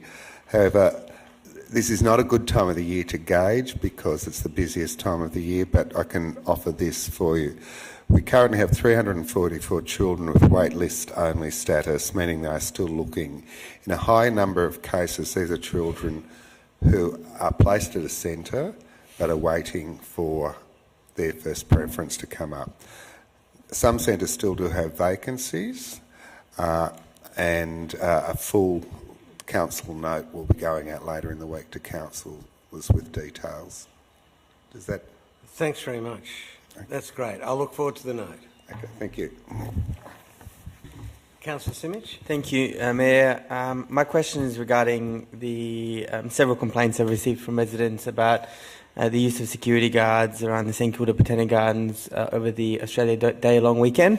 There were, on some entrances, up to 4 security guards stationed and security guards on all of the entrances. Sorry, is that 4 on each entrance or...? On some entrances there were quite a large number and also security guards patrolling inside the gardens.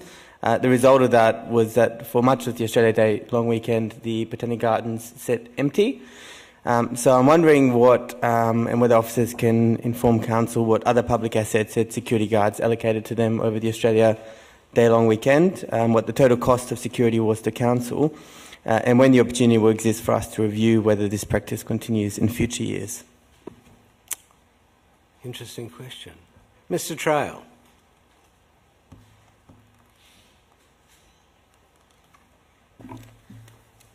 Through you, Mr. Mayor. On Australia Day we had a municipal alcohol ban that applied to the full municipality. The Botanic Gardens has been a site in previous years that has experienced significant parties and damage to our prized tree and conservatory assets within there. There was no alcohol ban on the Sunday and 12. the Monday, and we're sort of encouraging lots of people to activate in those areas. The exact cost I'll have to take on notice for that. There was a security guard stationed along the foreshore near one of our prized arts assets, the Captain Cook Memorial, just the night before, based around history of graffiti and also making sure that was not impacted the day before Australia Day. Councillor Sinich? And so the last part of my question was when we'll have an opportunity to review whether this continues in future years, and also we'll leave it at that.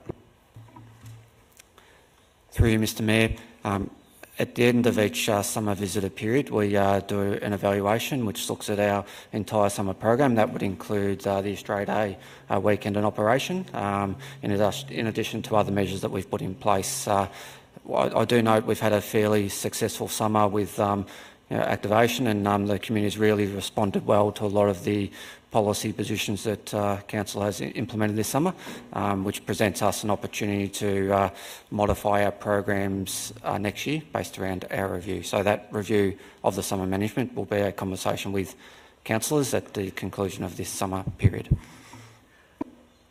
Thanks very much. My observation was that the park was largely empty until the deregulation of the consumption of alcohol at noon on the 27th, was it? Yeah. So from noon on the 27th, people started to come. Thanks, Mr Trail. Any other councillor questions? Agenda item 8, presentation of CEO report. There is none.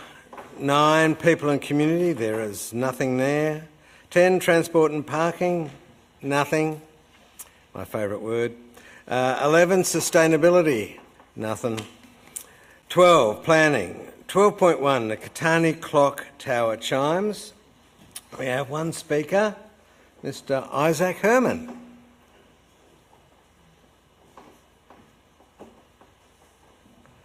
Now, Mr Herman, you have an image that you wanted to share with us, which I was sort of fine by because I'm sick of looking at that. So it's just a picture.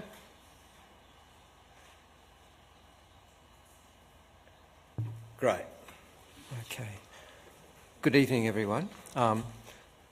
Firstly, as convener of the Carlo Catani Centennial Commemorative Committee, I would like to acknowledge this Council's generous dedication of time, labour and resources to honour the 100th year of the passing of Carlo Giorgio Domenico Enrico Catani, his family and his legacy.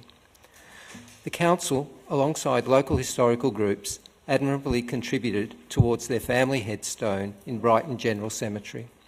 The Arts and Heritage team created 2 impressive exhibits highlighting Catani's local endeavours, organised 2 significant Catani-related restoration projects, and has provided for the installation of new interpretive signage at Catani Gardens, Catani Archway, and the site of the former Catani family home in Blessington Street, St Kilda. You have admirably carried forward the tradition of bringing honour to one of Victoria's most dedicated, long-serving and accomplished civil servants who was lauded from far and near. Even during his lifetime, Catani would draw critical acclaim from men of notable stature, such as Walter Burley Griffin. Shortly after his death, our councillors were to eulogise. Councillor Barnett said they could not get away from the fact that Mr Catani overworked himself. He was an enthusiast who evoked enthusiasm. He was a practical man, but there was poetry in all that he did. Councillor Love had to admit that Mr Catani had beautified St Kilda until it was the envy of the whole Commonwealth. St Kilda's iconic Upper Esplanade Clock Tower, Norman Schaffer's 1930 competition winning entry out of a field of 46 other designs from some of Melbourne's most prestigious architectural firms, as you well recognise, deserves completion. Let us continue to honour the man, his legacy, and all those who have sought to do so in the past. Let us also remember that it was Carlo Catani that saw the original gazettal of the St Kilda Marina under his watch as Chief Engineer of roads, bridges, harbours, jetties and coast works in about 1895. and that it was Carlo Catani who also presided as a local magistrate at the St Kilda courthouse. That it was only Carlo Catani who could redraw our municipal ward boundaries in a manner acceptable to all parties after others had failed on some 15 separate occasions to allow for a new Elwood ward to emerge in 1913. And that only months after his retirement, Elwood ratepayers would seek him out as their most desirable candidate for municipal elections. Just as Carlo Catani served us without end, we continue to revere that great placemaker who strove, in his own words, for beauty worthy of Melbourne, where all classes could meet. That was his ethos. The local paper would declare, Mr Catani's work was a labour of love. He sought no monetary reward. The community will ever hold his name in honoured reverence. Let us honour those words and the memorial's original design with a peal of hourly bells, and perhaps one day we may also tackle the mystery of its missing crown, a bronze weather vane, that I hope will also dignify our foreshore and this unique landmark monument. Thank you. Thanks very much, Mr Herman. And thank you for all your extraordinary endeavours for the centenary of Carlo Catani. It was fantastic. Thanks. Thank you. Have you got a question? Oh, Mr Herman? Officer, sorry. So, Mr Simich, Councillor Simich? Thank you, Mr Herman, for that, and like the Mayor said, for all your work on this to date. I just wanted to clarify, going to the motion proposed by Councillor David Brand on the 1st of August, which calls for officers to bring back to Council information strategies for an effective community consultation plan. In the under item 5 of the report under consultation and stakeholders, it says that Council's Cultural Heritage Reference Committee will review the feedback through heavier say and provide recommendations to Council through delegation for the frequency and timing of the chimes. And then the recommendation in the report under 3.2 says that delegates to the General Manager, Community and Economic Development the ability to approve recommendations from the Cultural Heritage References Committee in relation to this project. So I'm not clear, reading the report, what we're consulting on and when that feedback will come to Council and how the final decision about the next steps will be made. We are approving $24,500 in the recommendation, if it's accepted, for the installation of the chimes. So I'm not clear about the timeline that we're working towards and at what point the different aspects of this will take place. Ms Kazam? Through you, Mr Mayor. Thank you for the question. So the purpose of this report is just to outline what the next steps will be if the funding is provided. We have flagged this project with the Cultural Heritage Reference Committee to get their feedback on it as one of the key cultural heritage stakeholders in the municipality. So if the funding is supported, we'll then go out to community consultation and ask such questions as gauging community feedback, like the extent of community feedback for this, and getting some information about when the chimes should start, when they should finish, and how often they should chime. The programs that we've done over the last 12 months for the Catani Centenary have indicated that there is a lot of support in the community for Catani-related programming.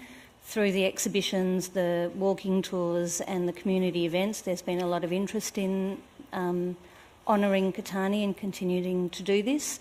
So the intent of the consultation is more around the practicality of the chiming mechanism, the start, the finish and the frequency, rather than actually should we do it or not, because we feel that the community support has already been indicated through the engagement, through the programming that we've done. Thanks, Ms Sam. Is that... So just to follow up, and thank you for that explanation. So in the recommendation, the officer recommendation, it already approves the $24,500. Is it not premature for us to approve the spending of that sum if the consultation hasn't been brought for our consideration in full? Is it possible for us to wait and make that decision at a later point once we've reviewed the community feedback? Through you, Mayor, the way the recommendation's drafted is you would be approving the expenditure and going ahead with the Chimes tonight and delegating consultation to that and feedback to that committee, and then delegating authority to make the final decision to go ahead to me. If you want to vary that, that would be up to Council. But this recommendation is for Council to approve to go ahead and install the Chimes, then further consultation, feedback with the Heritage Group, and then delegated to me to go ahead and do the installation.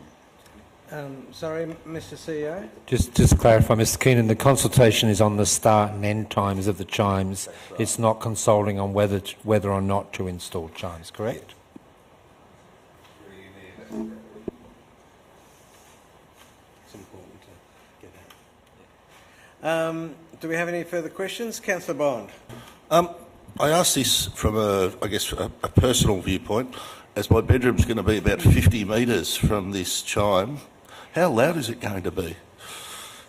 That's one of the areas that we'll investigate as part of the consultation. So the benefit of the digital chiming is that we can adjust it after installation. The chimes at South Melbourne Town Hall, I think, begin at about 7 o'clock in the morning and finish at about 10 o'clock at night. 11? 11. So there is flexibility with these digital chimes to adjust it as needed. Also, the directional speakers that will be installed will mean that we will direct the audio towards the water and not so it's reflecting back on the residents. So one of the advantages of this mechanism is that we can adjust it once it's in quite easily to accommodate, the issues that may arise. That's really important because Councillor Bond really needs his beauty sleep. Would it be possible to set the clock for 7:20 in the morning to get Councillor Bond out of bed? My follow-up question was going to be, can I be in charge of that volume control so I can just... Councillor Voss. Thank you. I'm just wondering about the actual chime. So what we haven't discussed, is it a bell noise or is it a chime noise? What is the tone? How is that going to be agreed upon?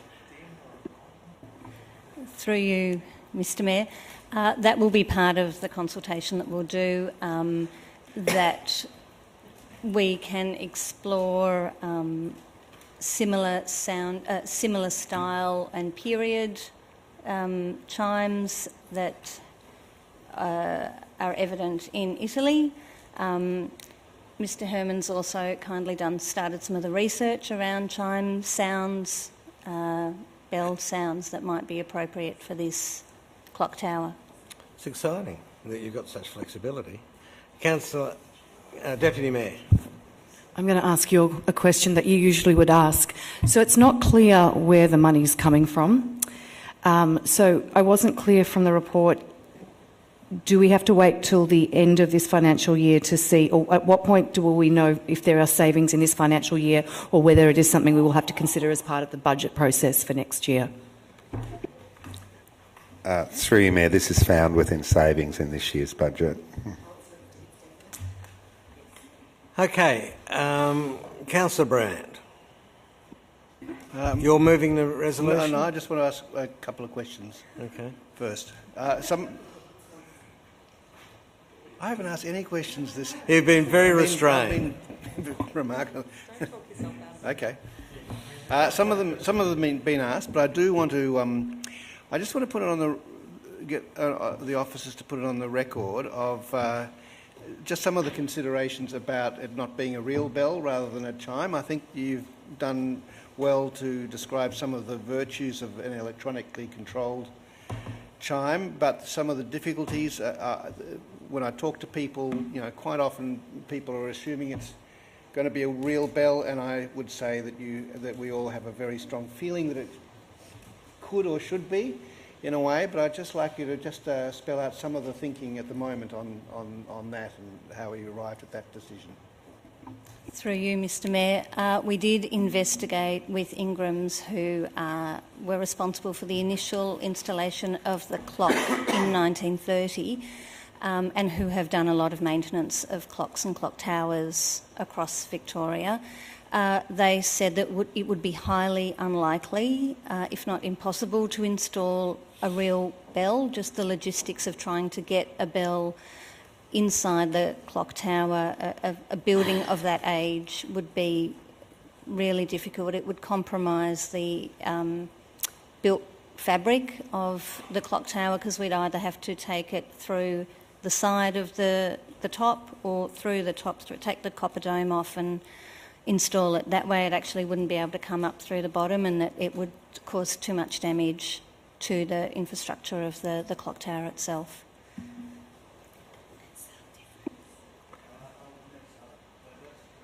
Okay, can I have a resolution? The Mr. Herman's mention of the weather vane on the top of the thing, is that something? Is that another chapter that we might enter into down the track? Through you, Mr Mayor, it is something we can look at in the future.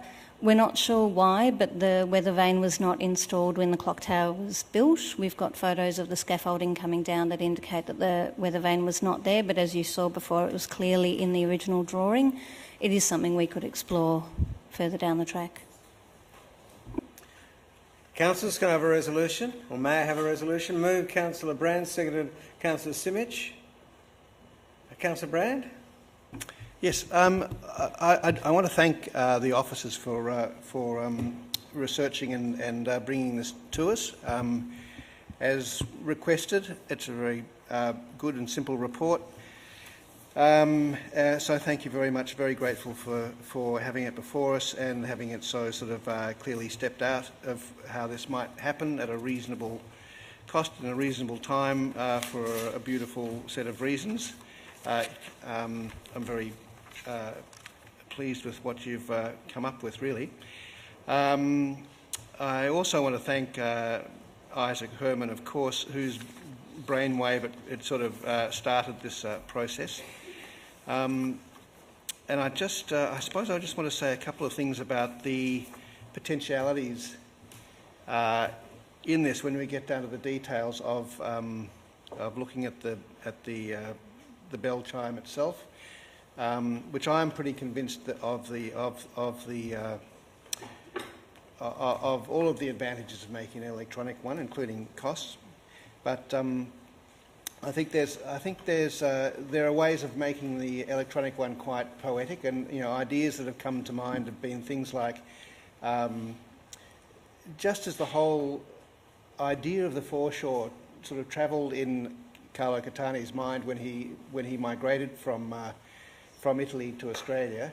I think it could be quite a nice idea to find a high fidelity recording of a bell that he would have heard in Florence as a young man, and would have brought that as a memory in his mind, and then would sort of be again shared, like he shared his whole vision with the foreshore. There are things like that which are possible, and I've certainly talked to people who are sort of incredible connoisseurs of bell ringing and the way that bell tones work, and the way that it's a whole science with a whole world of incredibly dedicated and brilliant nerds who are completely fascinated by it. And I think we just need to spend some time finding those people and really sort of mining the depth of their understanding of how these things work, and really doing a particularly special job on this. It's only a matter of research and then finding the right recording and then putting it in, as far as I can see. But anyway, let's do that next. I really hope that we vote for this. I think it's a beautiful thing. It's not an essential thing that we do. It's just a beautiful thing that we're doing, and it's be a very befitting sort of permanent reminder of Carlo Catani, instigated on his on the anniversary of his death, and I commend it to everyone. Thank you for bringing it to us. Thanks very much, Councillor Brand. Councillor Simic. While I wouldn't qualify myself as a connoisseur of bell sounds, I do support the vision for this brought to us by Mr Herman, and also I want to thank Councillor Brand for bringing it to the Chamber and giving us an opportunity for us to honour Mr Catani's legacy in this way as a council. Any further speakers for or against? Councillor Voss. Thank you. I just wanted to say, as the previous chair and member of the Cultural Heritage Reference Committee, I can confirm that the committee was very excited about the prospect of putting in, a chime into the Catani, into this tower. So they were very interested in the start and the finish date, time, the frequency and the level of noise in particular they thought would be the most contentious areas. So they were also very supportive of the electronic use rather than even going to the old bell. So just wanted to confirm that was certainly part of the consultation. That's useful to know, actually. Okay, Councillor Brand, do you wish to close? Yes, I just want to add also that the consultation with local residents in particular the people in Bayview who sort of will block the sound from between the tower and Andrew's, Councillor Bond's bedroom, they are the ones who are going to be the most sensitive to it before it even gets to Councillor Bond's ears. So they are the crucial people to be consulting on this, and I think with the electronic thing we have a lot of scope of actually modelling it so it'll be the least disturbing. I hope that they take it up and love living with it, but obviously that is the most sensitive thing that we have to do. No one on that uprest hates noise. Great. Oh, there's also, okay, I'll now move to the vote. All those in favour? Unanimous. I must confess I'm strangely excited by this proposal.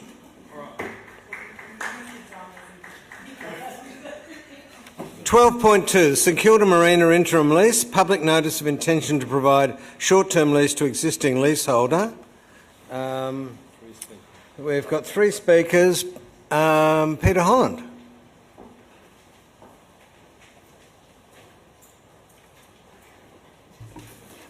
Peter Holland, St Kilda. It is a concern that officers believe that a 3-year extension to the current lease of the Marina is required.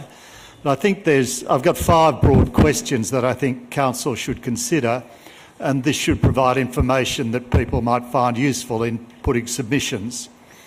First, will Council disclose the price that it paid in December for the old and possibly end-of-life style infrastructure that included the wet berths, security gates, etc.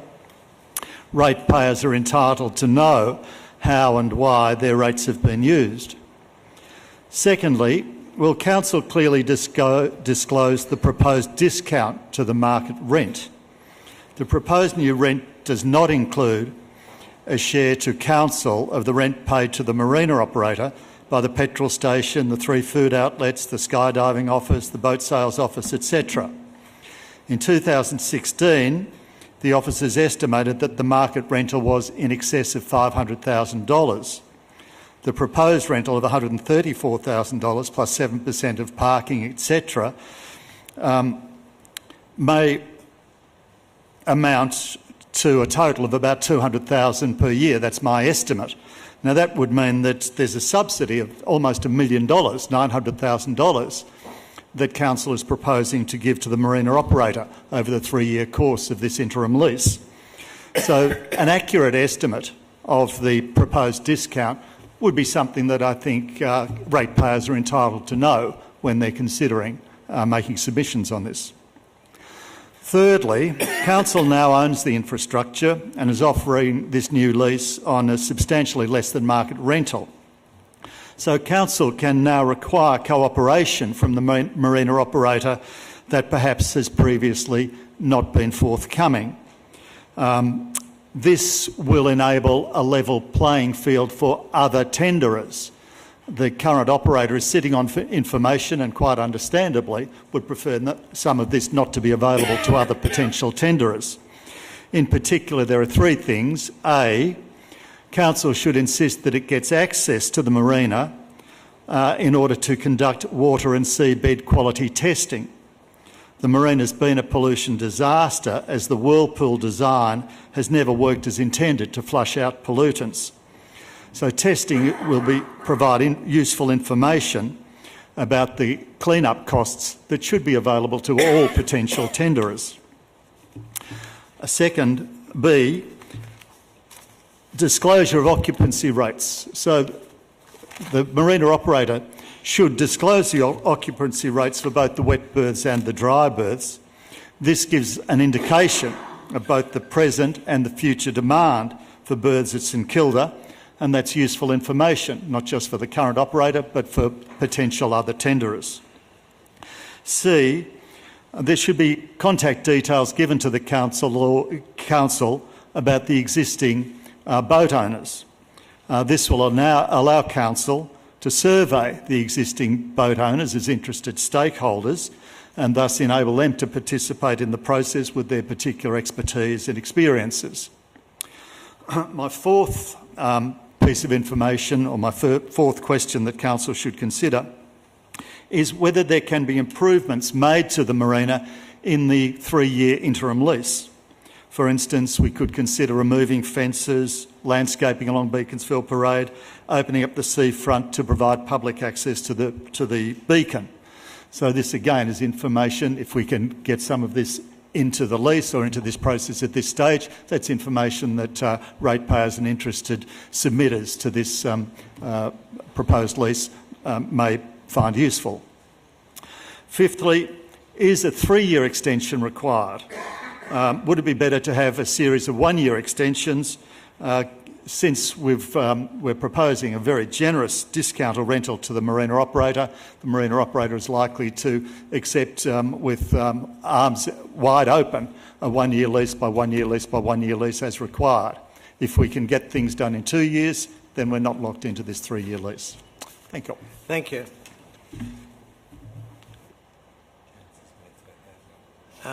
Councillors might take up some of those questions, Mr Holland, later. Campbell Spence and then Rhonda Small. I'm Campbell Spence. I've been a ratepayer in Middle Park for 36 years and I represent a new community group called the Ratepayers of Port Phillip. We're here to generally the ratepayers of Port Phillip want to see better value for our rates.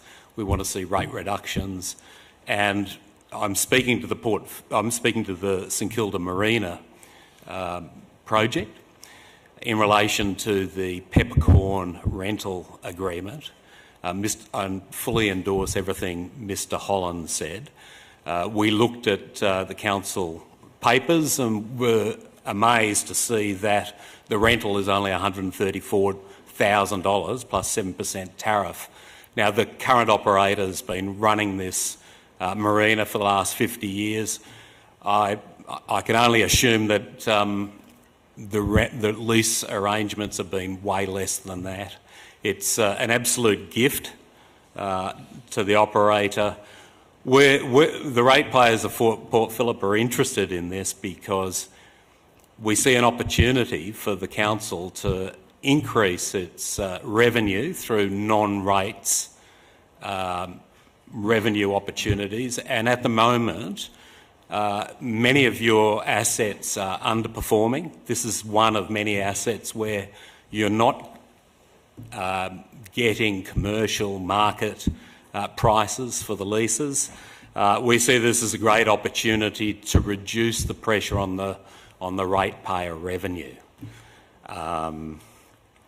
And as a general principle, we would hope that this interim lease arrangement could be increased to market value. It was quite shocking to read that you disclosed in the agenda papers on page 28. This is sub-market rent, however increased from previous rent to support the principle that neither party should be disadvantaged by the provisions in the interim lease. This is very opaque, and I think you should be more transparent to reinforce what Mr. Holland said about what is the discount. It's beyond me, but I think it's a great opportunity for the council to renegotiate a better interim arrangement and reduce the 3-year arrangement. I couldn't agree more with Mr. Holland. So my question is, can you increase the rent amount? And you don't have to ask questions in this. Oh, okay. You can say what you like. You've got 3 minutes, which is rapidly abating. I would propose that you go back and increase the rent amount and then offset the increased revenue against a reduction in the rates revenue. Thanks very much. You're welcome. Good on you, Mr. Spence.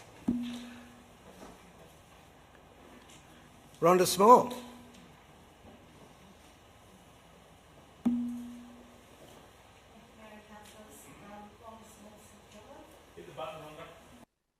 On. Okay. Rhonda Small, St Kilda, thanks very much. I, like the two previous speakers, have some questions that might help in the process of getting more information. Having read the officers' reports, there were things that I think other people would also like to know. So I support what's been said by Peter Holland in his questions, but the things that I'd also like to ask, and it relates to the matter of transparency in relation to the no disadvantage. How exactly did officers make the assessment of no disadvantage to either party in determining the considerably lower than market rental of the proposed interim lease? Secondly, how is it that Australian Marinas, the operators, have already agreed to an annual rental prior to a decision being made by council proposing an appropriate rental? Question 3. The report indicates that the rental proposed under the interim lease is, as has been noted, higher than that being paid currently. What is the current annual rental paid for the site by Australian Marinas? I think it's useful for everybody to have all the figures that are involved in this process. And this is an inconsistency and a matter of interpretation in what's been written in the reports. On page 24, it says that Council in November approved the purchase of the infrastructure already owned by the operators at the end of the extended lease. But on page 28, I think it's the indications of the nature of the lease, it says either council or the new tenant would purchase infrastructure at the end of the lease. And if what Peter Holland has said tonight, that it's already been purchased by council, I'm just in a state of confusion about all that, if clarification could be sought. Thank you. Thanks very much, Ms Small. So, Mr Carroll, could we perhaps ask some, or Joe, ask some clarification? And Ms Rysanek. Well, why don't you ask a question, Councillor Voss? Thank you, Mayor. I'd just like to ask a question regarding the resolution that was passed in November.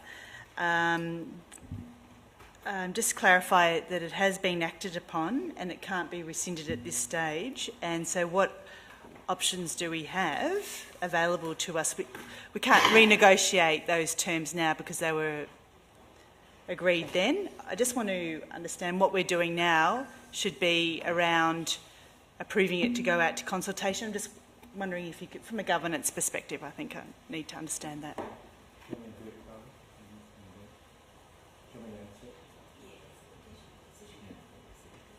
Through you, Mr Mayor, Councillor Voss is correct. The decision was made in November, which remains confidential. However, the nature of that decision is discussed in the report tonight, which basically says, I'll just find the section, it's under paragraph 4.7 of the report tonight, which was that in that confidential council report, council approved the proposed approach to implementing the interim lease arrangements for the St Kilda Marina with all the key terms as proposed tonight, with the exception of a confirmed rental amount. However, without disclosing that confidential decision, there were parameters set around the rental amount back in November. And to answer your question, Councillor Voss, the decision has been implemented in terms of negotiations having occurred with the operator based on the key terms established by Council in November, so therefore it can't be rescinded. However, Council can make an alternative decision tonight, because Council always have the right to make the decision, but in making an alternative decision tonight, Council should be mindful of the fact that since November there have been significant negotiations with the current operator based on Council's resolution in November, which in part answers Ms Small's question around why were we negotiating, because we were negotiating around the terms established in November. So if Council should make an alternative decision tonight, there is, I think, both credibility and reputation risk, given that those negotiations have been undertaken in good faith, based on directions from Council which were established at the confidential meeting in November. So you can change the decision tonight, but there are some real risks with that, particularly as we've had a number of months now of negotiation to reach the position we're proposing tonight.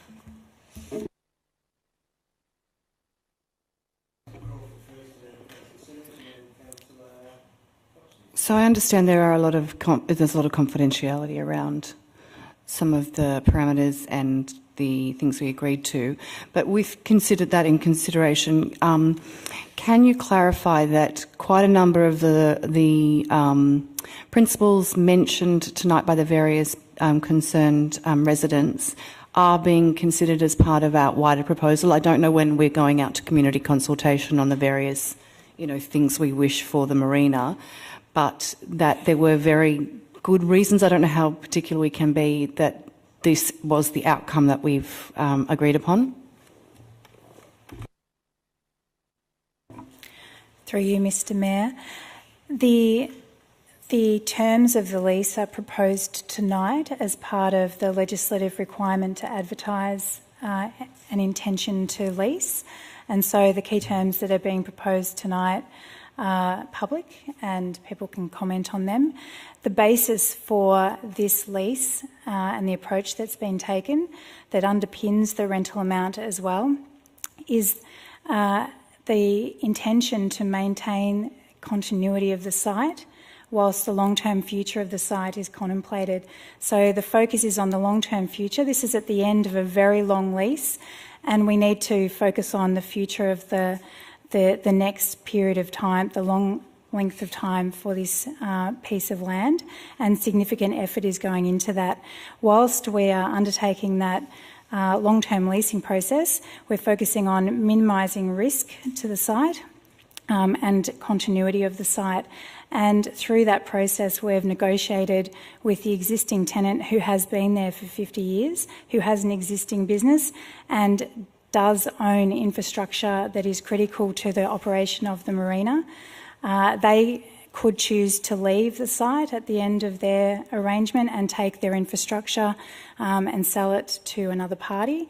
Council have secured the option to purchase that infrastructure at the end of this proposed 3-year lease if this current tenant were to exit the site at the end of the procurement process that's being developed at the moment for the long-term lease. And so Council has secured the ability to purchase that infrastructure. They have not purchased it at this time, and that is why Council can decide as part of the procurement process to pass on that cost to a potential future tenant.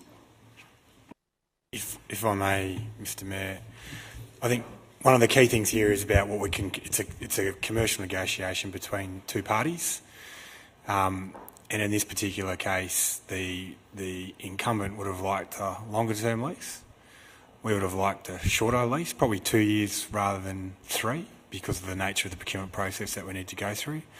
They were unwilling to accept a 1 year lease or a 2 year lease in terms of the negotiations, and they also owned the assets, as was pointed out previously by my colleague, around the marine operations. So what we've been able to negotiate is what we think is, while we would have liked to have an increased rent and potentially a year lower term, this is what we've been able to negotiate in a commercial arrangement with someone who actually owns the assets. And our view is that keeping this asset operating, continuing to provide the community benefits through the marina berths, not being shut for an extended period of time, where we would go through a procurement process for both a new operator or a short-term operator and to purchase additional assets to keep the marina running, would not have been a great result for the community or for the procurement process more broadly, where our focus is intended. And that's how we've ended up on the proposed terms that we're going out to consultation with tonight. Mr. CEO wants to clarify. No, I'll just ask through you, Mr. Mayor. Mr. Carroll, can you clarify that the risk we're mitigating is if the current tenant walks out, that the marina would close and for a significant period? That's correct. Thank you. And they've indicated that is something they would consider doing. And take their marine assets? Take their marina assets, and that they had a buyer for those assets. Councillor Simic? That was my question about the risk to council, and Mr. Carroll and the CEO have responded to that adequately. Thanks very much. Councillor Crawford? But can I clarify that when it does go out to tender, that information will be provided to all the appropriate people, the parameters and all the information that we have gathered over this process, so it will be an even playing field for the people who wish to apply to possibly lease the marina. So it is that all that will be part of the process, and that will be made clear, so that the current leasee will not have the advantage. I mean, obviously knowing the place, but all that information will be provided on an even playing field. Through you, Mr. Mayor, I can confirm that the design of the procurement process is to ensure an even playing field, and all of the same information will be provided to everybody, including the ownership and potential ownership of all of the infrastructure on the site. Through you, Mr. Mayor, I'll just add to that, which will help clarify some of the questions also asked from people on the floor tonight. We've got detailed assessment of the asset condition. So we're very confident in the value for money of the purchase price of the marina assets. They've got about 15 years life beyond the 3-year life that we looked at, so that can help with continuing the operations for any new operator that may come in post this short-term lease into the longer-term lease. And we also have got detailed assessment of asset condition across the site. There's a whole range of tests that have been done in the developing up the procurement process so far. That information will be shared and available. We have been able to negotiate and have been able to get access to the site to do additional testing and to support the procurement process as we go forward over this next 3-year period. There was a comment around getting the details of boat owners. There's privacy legislation, I'd suggest, which would prevent that being shared unless the owners of the boats had agreed to provision of that. But what we have done instead is we've well publicised the process that we're going through and created a register for people who are interested and to participate in the process. And we've got names and addresses of people through other means to support the process going forward. So we are doing everything we can to make sure the future leasing process, which is the medium to long-term priority, is a very good one, which delivers a great result for the council, the community and a new operator and the users down there. And it is inherent for us to make sure that that's a competitive, transparent process and that there is an even playing field. That's a priority for us. Thanks very much. Sorry, Ms. Carroll, one other question. Are we able to confirm or disclose current rent? I think that was from Ms Small. Through you, Mr Mayor, the current rent is in the order of $43,000, so it's $10,000 which was originally negotiated plus CPI, and that's what it's amounted to. Plus there's also the 7% of gross receipts that we receive from things like car parking, berthing fees, and that's in the order of it varies from 110 to about 130. Sorry, can I go over those figures again? I missed them. Through you, Mr Mayor, it's in the order of $43,000 is the base rent, and the gross receipts is in the order of anywhere between, say, 110 to 130,000 per year. Yeah. Through you, Mr Mayor, I just want to clarify that while the report says there's an increased rental amount, generally speaking, the increased rental amount overall is holding things fairly much on an even keel apart from CPI. There's no major increase. There's a slight change because of the way that the lease is structured in terms of responsibilities for maintenance, and that's reflected in some of the increase in the rent. So I just want to make sure that there's no perception here that there is a large increase in rent based on the current situation. Thank you. Councillor Voss? I also think one of Mr Holland's questions was around the purchase. Are we able to disclose the amount for the berths that was paid or that was negotiated? Is that still confidential? Through you, Mr Mayor, we are able to disclose the amount that was agreed for purchase. That amount is 620 for the wet berths and associated infrastructure, and that is to be paid only upon the current tenant exiting the site. So to be clear, through you, Mr Mayor, we don't currently own the assets, so it's something that's conditional on something happening at the end of this 3-year lease, and that we have got detailed condition assessments, and we also had an independent advisor or an external specialist provide us with advice around whether what was proposed was represented value for money, and he concluded that it did. Just going back to the current rental, the 7% of gross receipts, that's for car parking and berthing fees and boat launching fees. Does it also include 7% of the rent paid by Riva, the service station, Great Provider, etc.? Through you, Mr Mayor, that's correct. It does not include those. They were not negotiated at the time. 50 years ago, certain decisions were made. Are there any further questions, or can we go to a resolution? Councillor Crawford, happy to, you're moving the officers' rec. Do I have a seconder for that? Councillor Baxter, do you wish to speak to that? I just know that on our direction from last year, there has been a lot of hard work by our officers. Of course, there is no ideal outcome, but the continuous use for the public of this marina and the current users was important for the future. So I think that in the long-term run, we will get a much better marina, but this is the interim period, and I think the officers have done the best in difficult circumstances. Councillor Baxter? Look, I just want to say that I'll be supporting this motion. Obviously, I'd love to get more money, love to get a more flexible time frame for the lease, but our officers are paid to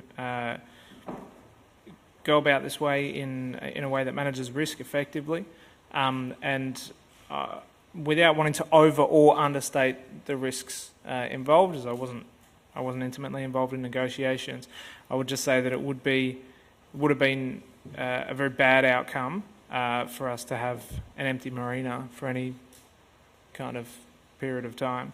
Bad outcome for the community and a bad outcome for us and our bottom line. Thanks very much. Any other speakers?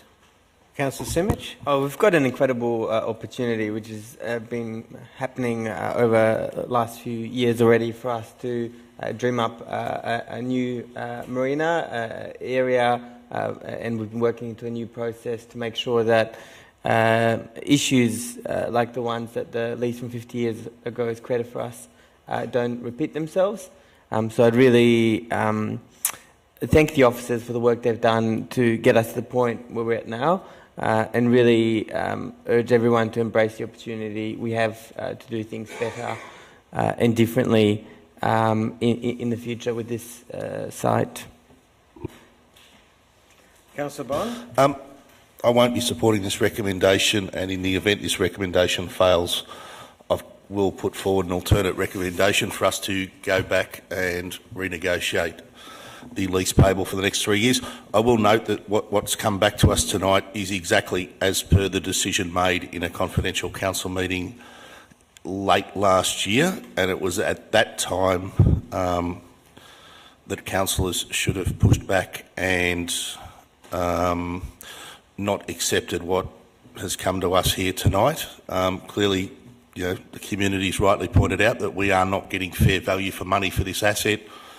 A few back of the envelope calculations here tonight based on some information that's just been revealed it's worse than I previously thought it was. This operator's making an absolute fortune from this site and will do so for the next 3 years, and we're not getting our fair share back to the city of Port Phillip from this. Therefore, I will not be supporting this lease. Councillor Pearl? I also won't be supporting this, and I remain consistent in my voting record on this issue. I agree with all the points that have been made on the cost side. My real issue with this also, that I brought up last year, was the term. We've had 5 decades to work this lease process out, and the previous council should have put this process in place to fix this problem. 3 years I don't think is an equitable outcome, and I think we could have negotiated a better deal on the infrastructure as well as the money received into the council's coffers. Councillor Brand? I will be supporting the officer's recommendation. Not that I know exactly what could or could not have been done, but I have, having sat through the discussions in several meetings now with the officers involved, I understand the priorities which have been adhered to, and the way it's been described to me and explained to me, I feel very confident that it's that even if we could have got a better deal, it would have been a slightly better deal at best. I think that there's a whole lot of risk factors which have been explained to us, I think, quite well, and those risks aren't worth taking. I think it's worth remembering that we are looking at. We've had a 50-year lease here, which I totally agree with. With Campbell Spencer's concern about underperforming leases in the city of Port Phillip, and that one was a long one, which was clearly underperforming. And we are in a transition now into another long-term lease, which I will hope will not be underperforming. That is the main game. This is a transition period, this is a transition from one lease to another. And it would be ridiculous for a small amount of gain, and a lot of risk to stuff it up at this point when it is just a transition period. And I think it's really important just to keep the eye on the main game and do this carefully. There were some genuine risks there which have been outlined by the officers very clearly, what some of those risks were. And they would have been disastrous for the whole process if they had have come to pass. I think this is just fine. Councillor Voss? Thank you, Mayor. And thank you, Councillor Brand, for that, because I was really not sure how I should vote tonight. I think you saying keep your eye on the main game rather than the transition process is a convincing one for me, because I do agree with what you know, our residents have come and said tonight about probably being able to get more. We've left so much on the table there. The, you know, the Australian Marinas group, whatever their name is, you know, are making quite a lot of money at this stage in their 50-year lease, and potentially there are other opportunities. But I wanted to thank the officers in particular that renegotiated this agreement, because they've done it exactly how we asked them to do. And really, you can't ask for it anymore. I agreed and voted for this in the confidential motion, so you know, take full responsibility for it. And I just wanted to say that that's important. And sometimes you hear other things, and perhaps we wish for more and better value for our ratepayers. But I do think the risk is quite high, and we have to concentrate on the main game, which is redoing the whole marina and making that site work hard for our community going forward. So I'll be supporting this motion. Do you wish to... Oh, Councillor Copsey. Thanks. It's been a very good discussion amongst councillors, and very informative comments from officers given the constraints. So thank you very much for laying out the considerations that have been taken into account in as much detail as we can.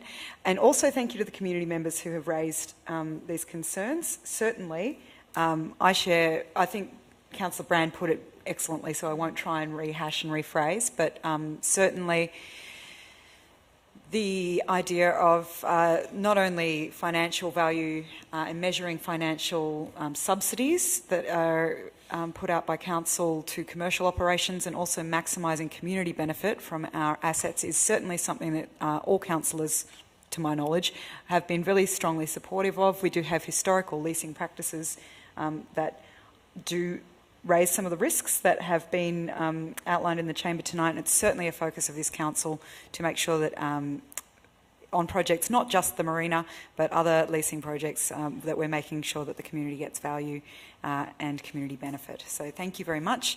The concerns are heard and certainly are shared by this council. Thanks, Councillor Copsey. Do you wish to close? Yes, so with our eyes on the main game, I urge you to support this motion. There are realities of having to deal with long planning, possible planning changes, dealing with the state government. These things all take time. We also have, how do you measure the effect on a community if a marina shuts down for a period of time while we do all this procurement, and actually getting new tenants in takes time, and there's obviously improvements we wish to have as part of that new marina, so there was always going to be a transitional lease, and we also owe a responsibility to the long-term tenants that have been part of it. So there are lots of factors to consider, and on balance this is not perhaps the financial outcome, but we have not measured against it the cost to the community and the tenants that would be there. So I think it is the best possible decision at this point in time. I'll move to the vote. All those in favour? All those against? Declare it carried. Division required. All those in favour? Councillors Brand, Copsey, Baxter, Crawford, Voss, Simic, Gross. Against? Councillors Bond and Pearl. Okay. Let's move on. We've still got reports. Do we have a break or not? Yeah, let's have a break. Agenda item 13, Arts and Culture, nil. Organisational performance, 14. 14.1, proposed discontinuance and sale of road abutting 32 Evans Street, Port Melbourne. I understand Councillor Voss might want to move us slightly. Sorry, we have no speakers. If there's no speakers, then I'd like to move an attempt. Oh, Councillor Copsey. I just wanted to ask a question of officers, if that's okay. That's absolutely okay. I apologise. It's apologies if it's off topic and you can rule me out, but in relation to the discontinuances of roads and the policy governing this, will councillors have an opportunity to have input to any review of this policy at any stage soon, possibly as part of our property review?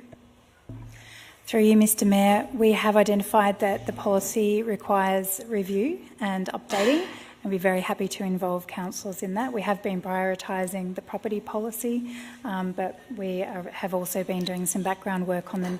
Where are the gaps? Where does it need to be updated? So very happy to brief you on that. Any further questions? Could I ask Councillor Voss to move her resolution? Thank you, Mayor. I'd just like to move an alternative motion. What would you like me to read? Just the changes or the... Yes, please. So the changes are to 3.2.3 to add, and it's up there on the screen in red, that resolves that the public notice required to be given under section 207A and the 223 of the Act should state that if the road is discontinued, Council proposes to sell the road and the adjoining owners for current market value of $132,000 plus GST.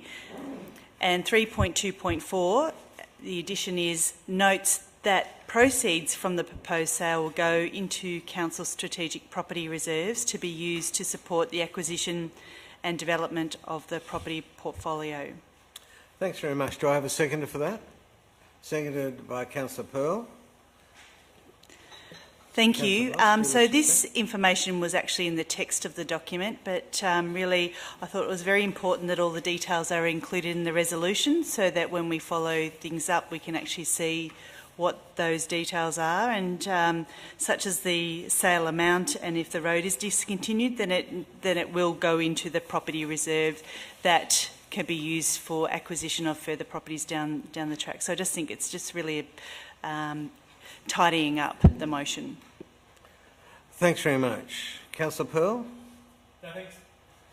Any other councillors? I'll move to the vote. All those in favour? That's carried. 14.2, Status of Council Decisions, 6 September to 31 December 2018. We have one speaker, James Willett. James, could I ask you to read your name and suburb into the record? My name is James Willett. I live in Middle Park and I am here representing the Middle Park Library Action Group. I would like to refer to pages 2 and 3 of the outstanding ordinary council actions as at 31 December. We're pleased to see that on the 29th of January the Middle Park Library's opening hours were made more appropriate for children and parents going home after kindergarten and school. We are pleased to see that in January the children's section was improved and extended. Councillors and their officers are to be congratulated. But why on earth has it taken over 9 months for council officers to carry out the resolution passed by council on 21st of March last year? Why has it taken over 9 months to add just one mobile shelving unit and change the opening hours on just 2 days of the week? Secondly, we note that a consultant for the Library Action Plan is to be engaged in February. Following a request by members of the Middle Park Library Action Group to meet the Chief Executive to find out how we can have an input into the proposed library plan, Peter Smith kindly arranged for us to meet Sally Jones and Tony Keenan on 22nd of November. When we asked about the terms of reference for the consultant, we were informed that the terms were commercial in confidence. As the budget of $50,000 for the plan is publicly available in council documents, why are the terms of reference so secret? This level of secrecy only makes residents and library users suspicious of council's motives and plans. Therefore, in the interest of transparency and honest local government, please will you publish the terms of reference for the Library Action Plan consultant? Thanks very much.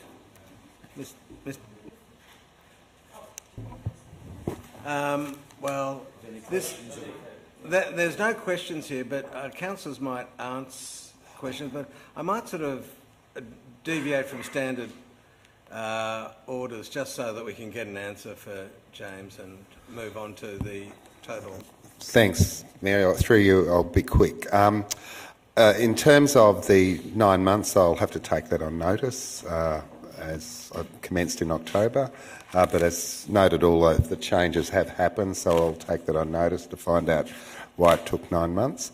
I'd just like to clarify, Sally and I did meet with the Middle Park Library Action Group and were asked if the Middle Park Group could be involved in developing the terms of reference. Because it's an open tender, by that nature, the terms of reference are public and have to be public. And we said that no, it was not possible, nor in terms of good probity, to have people involved in developing a terms of reference for a tender process for obvious reasons. Just because this is a public meeting, I'd also like to, yes, there is a budget of $50,000 for the whole library review, but I need to make that very clear because there will be a tender process. That is not the amount budgeted for the tender. The tender process, the purpose of that is to get best value, and we certainly wouldn't want to be indicating publicly the amount available for the tender.